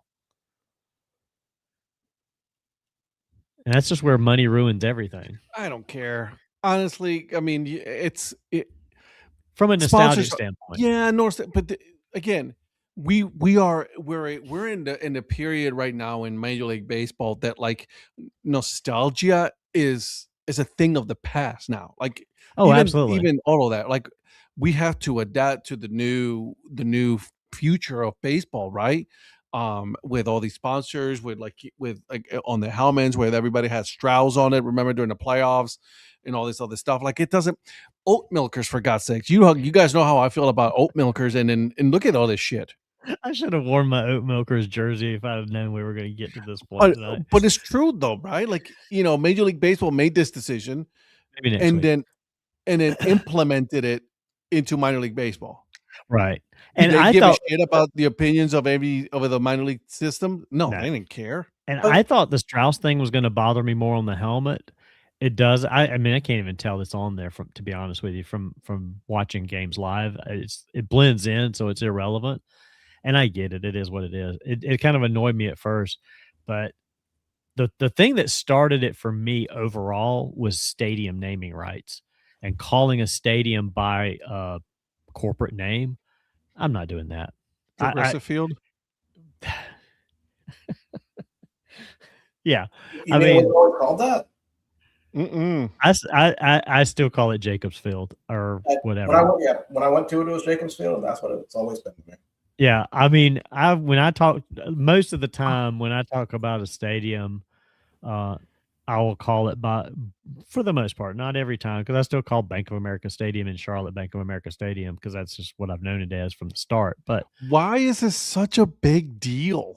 it's like I will be like, the Astros Stadium or the Dodger Stadium or whatever. Like I don't care about like Lone Depot Park, and that's Marlins Park to me. I just call it by the team name. See, I know them as Lone Depot Park. Right. So most people But don't even. it doesn't I don't bother know me. what sponsors even sponsor some of the teams. Tropicana Field. I'm Still not call it calling- Tropicana Field. I'm not going to. Well, yeah. I mean, Tropicana Field has always been kind of Tropicana Field. Like to me in Houston, it was Obviously, always they're no Minute longer Maid Park. Tropicana Field, right? Right. I don't think they're Tropicana anymore. But and like when you see a game at Arrowhead and it's called Geehaw, whatever, I'm like, Bless you. God, it's Arrowhead. I know, right? Nope, still Tropicana Field. Levi I mean, Stadium. there It doesn't are bother some- me. There are some that the sponsorship is like that's just what it's known as. There's some that the sponsorship keeps changing, and I'm not going to keep changing with that. I may call it by an old sponsor name, if anything, or I'll just call it by the team if I don't know what the sponsor's name is, because I'm not going to keep changing when the naming rights change every time. Yeah, it doesn't. That people say it bothers me. It bothers me. It doesn't bother me anymore. Like I'm so like I don't know what the Steelers play in now. It's Heinz Field to me, but it's not Heinz I Field thought it was anymore. Acrisure. Yeah, like I'm not going to be like, oh, I can't wait to watch that game at Acrisure Field tonight. Like, screw that. Where are you going? Nothing's going to compare to the KFC Yum Center. That's true. That's true. That is a good one there. Exactly. That's one of my favorite ones. Yeah, that's a good one in Louisville for sure. Yeah, it doesn't. Yeah, it's the Steelers. Is Acrisure. It's an insurance company. Like when Detroit became Comerica Park, obviously they moved out of old Tiger Stadium. So, like, why wouldn't you call it the new Tiger Stadium? I don't call Rate Field in Chicago Rate Field. I didn't even call it Guaranteed Rate Field. It was like New Comiskey to me. Yeah, so for me, if I've been there and that's what it was called, that's the name I go with. So to me, it is Comerica because that's what it was when I was there. Right. So some of them I'll go with. Some of them I'm like, y'all are funny. Y'all are funny. It's like, get off my lawn. It's always going to be Jacobs Field to me. Like that in Cleveland, like they have this big thing. It's like, it's always going to be Jacobs Field. Bro, get over yourself. No one cares that your opinion is that it is going to be Jacobs Field. Nobody cares. Well, most of the ones like that are the ones I just don't know what the sponsor is anymore because it's changed. And I'm like, are you sure? Because Cleveland has made a pretty good job at making sure that they have their name sponsor. I don't want to call it Progressive Field because that triggers Patrick. So? No, I don't mind. I mean, I'll call it Progressive Field sometimes too, but it still kind of feels like it should be called the Jake. If I go back to it, I'll call it Progressive. Jacobs Field, he used to be the owner. Does he own the team? No. then fuck it. He's out. Bye. Progressive Field. See, that's the thing. Like, I do like, my energy is not going to be spent on somebody, on a name. Yeah. Cleveland Brown Stadium is no longer Cleveland Brown Stadium. Okay. It's Huntington Field now. See, I wouldn't have known that. I'd just be like, where the Browns play. After the Columbus Clippers? Yes, sir. There's two. That's why they call it that, because it's Huntington in Columbus, and then Cleveland is Huntington Field.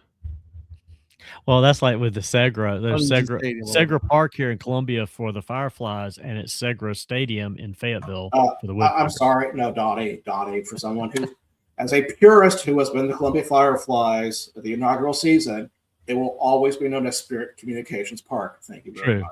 Very true. I still have a picture where they had Spirit Communications on the top. I need to find that because I just wanted to. I like that one. I actually have, and I actually took this out of a building that Segra has because they took it off the wall and just stuck it in a closet. There's actually an artist rendering on a piece of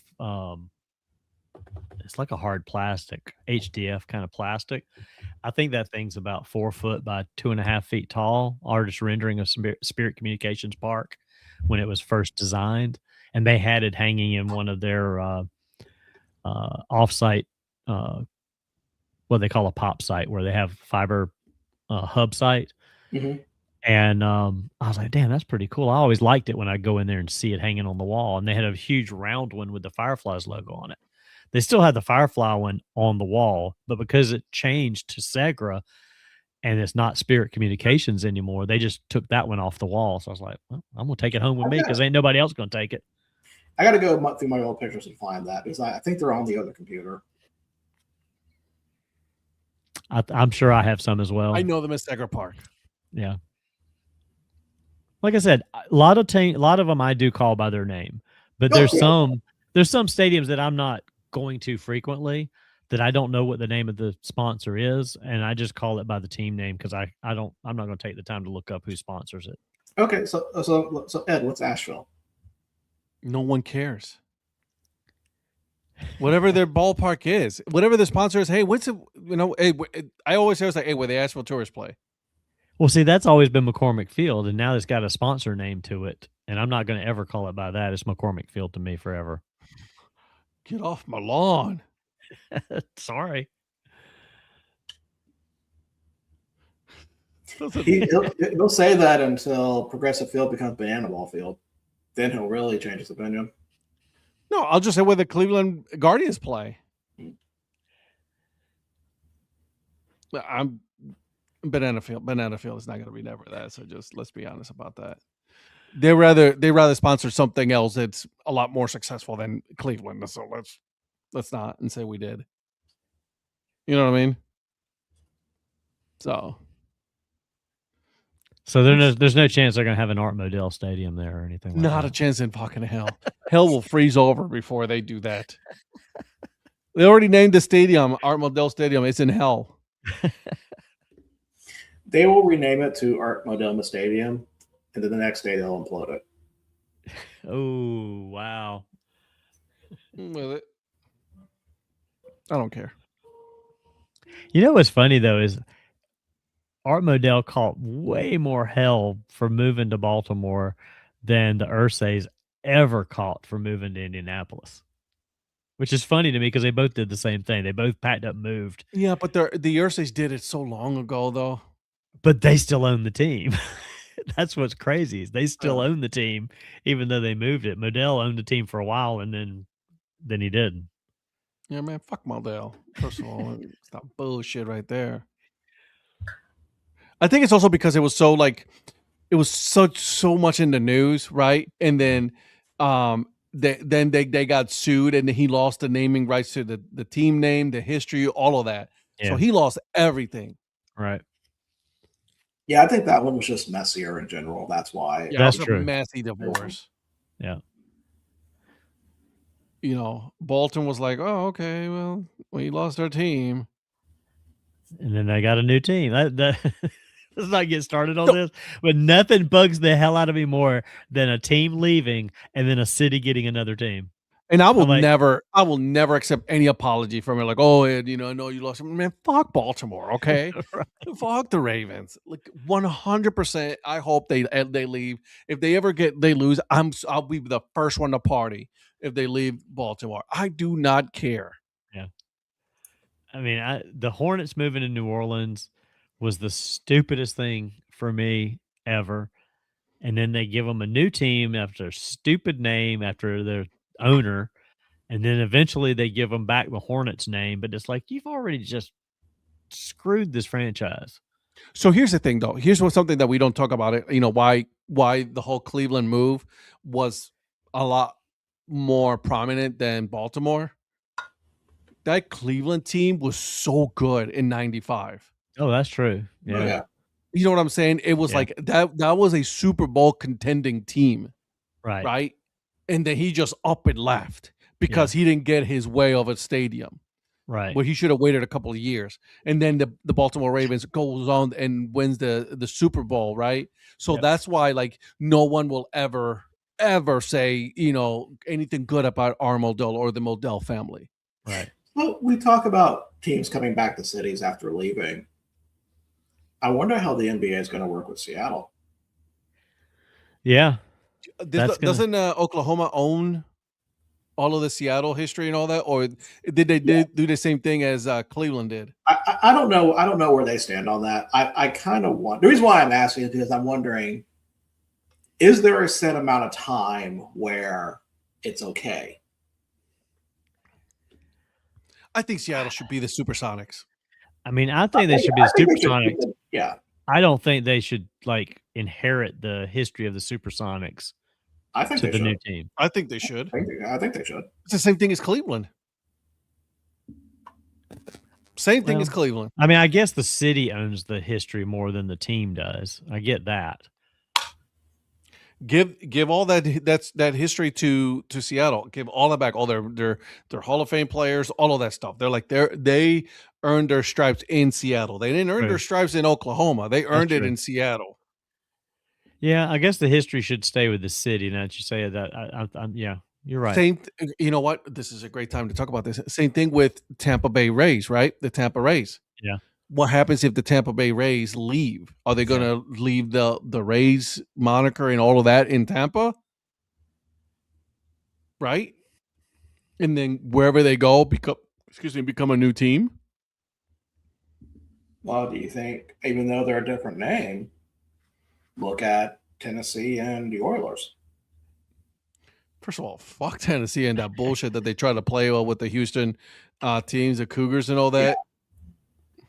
Yeah, they tried to hold on to the Oilers' history, but I don't know that anybody really... Tennessee will never be Oilers, ever. Well, technically, they were the Oilers for the first year, so... Yeah, because they didn't have a choice. Yeah. In fact, I remember going to see the Tennessee Oilers play. They were playing at Vanderbilt's Stadium. Oh, wow. So, yeah, I got to see an NFL game at Vanderbilt Stadium. Nice. Yeah, so... Yeah, it's kind of weird, because if you think back, like, when the Braves moved from Milwaukee... Hank Aaron still kind of had. That's what's funny though. Hank Aaron kind of created the crossover because he went back to the Brewers. So he had a history with the Milwaukee Braves and a history with the Milwaukee Brewers.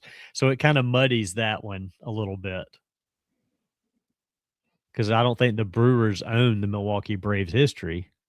Well, the Brewers, Seattle Pilots. Well, yeah, I mean they have the Seattle Pilots history too. You're right.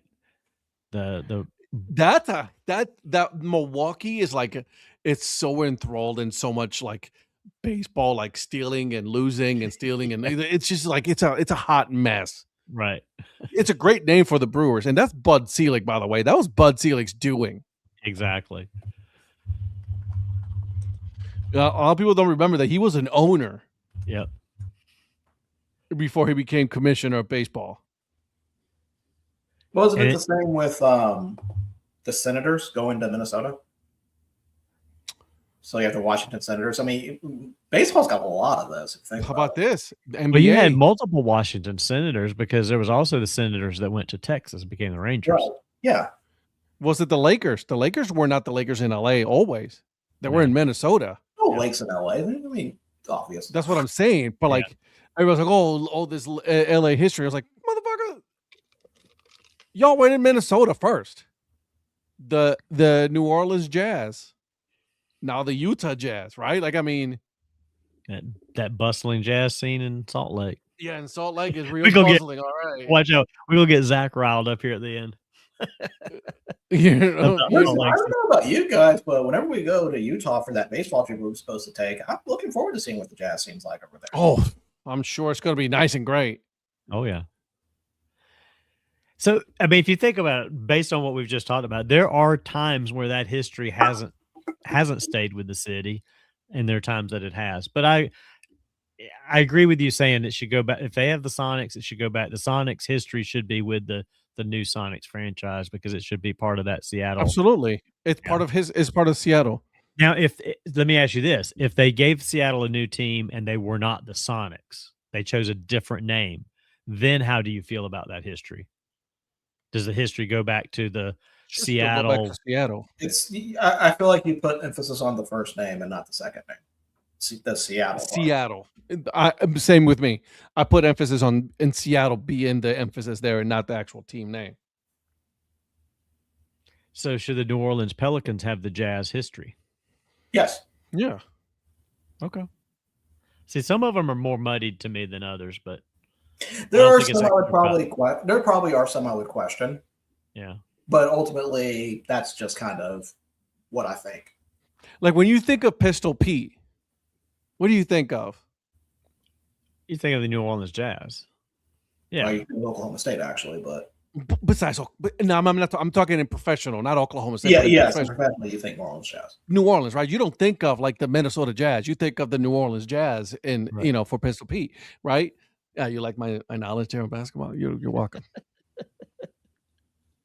But that's the truth, right? I know you're going to get in a whole discussion about Oklahoma State versus New Mexico State versus Wyoming. Yeah, let's not go there. We'll go. That's it for another day. That's another day.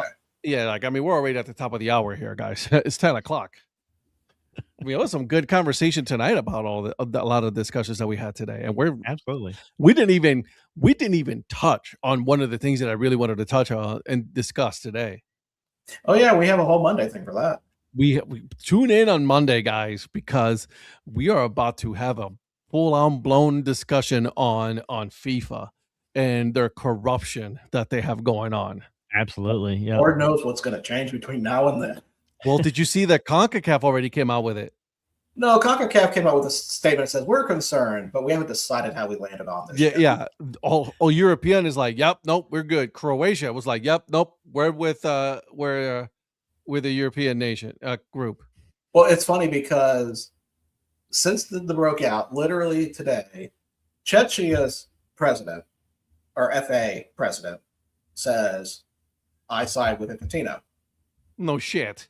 The Czech league has come out and say, "Fuck that guy. We don't agree with this." There's already infighting within a country about this. Well, because that's one person who's corrupt versus a whole league.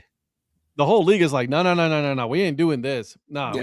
A lot of people are about to be telling on themselves. So I'll be curious what all the shakeout of this is. We are about to. Monday night is going to be a fun discussion on this, guys. So come back on Monday night, same channel. Okay, make sure you hit the subscribe button. Okay, on your YouTube channel, we're going to be discussing a lot. We're going to spend a lot of times with this because between now and then, there's going to be a lot of news that are going to be coming out. Right? I mean, this is stuff like this is big, and obviously there's going to be a little bit of politics involved with this because there are politics involved in this one heavily, especially here in the U.S. So. Kushner family. I don't know if you guys ever heard of that. So there's that. Make sure you guys are following each and every single one of us. Again, Sunday night, 9 p.m. on YouTube and TikTok. Donnie and I will be doing the Dad Hat Chronicles podcast, and then eventually we'll come out again on Tuesday for that. So until then, guys, make sure you guys support the minor leagues, and we will see you guys on the next one. And bye.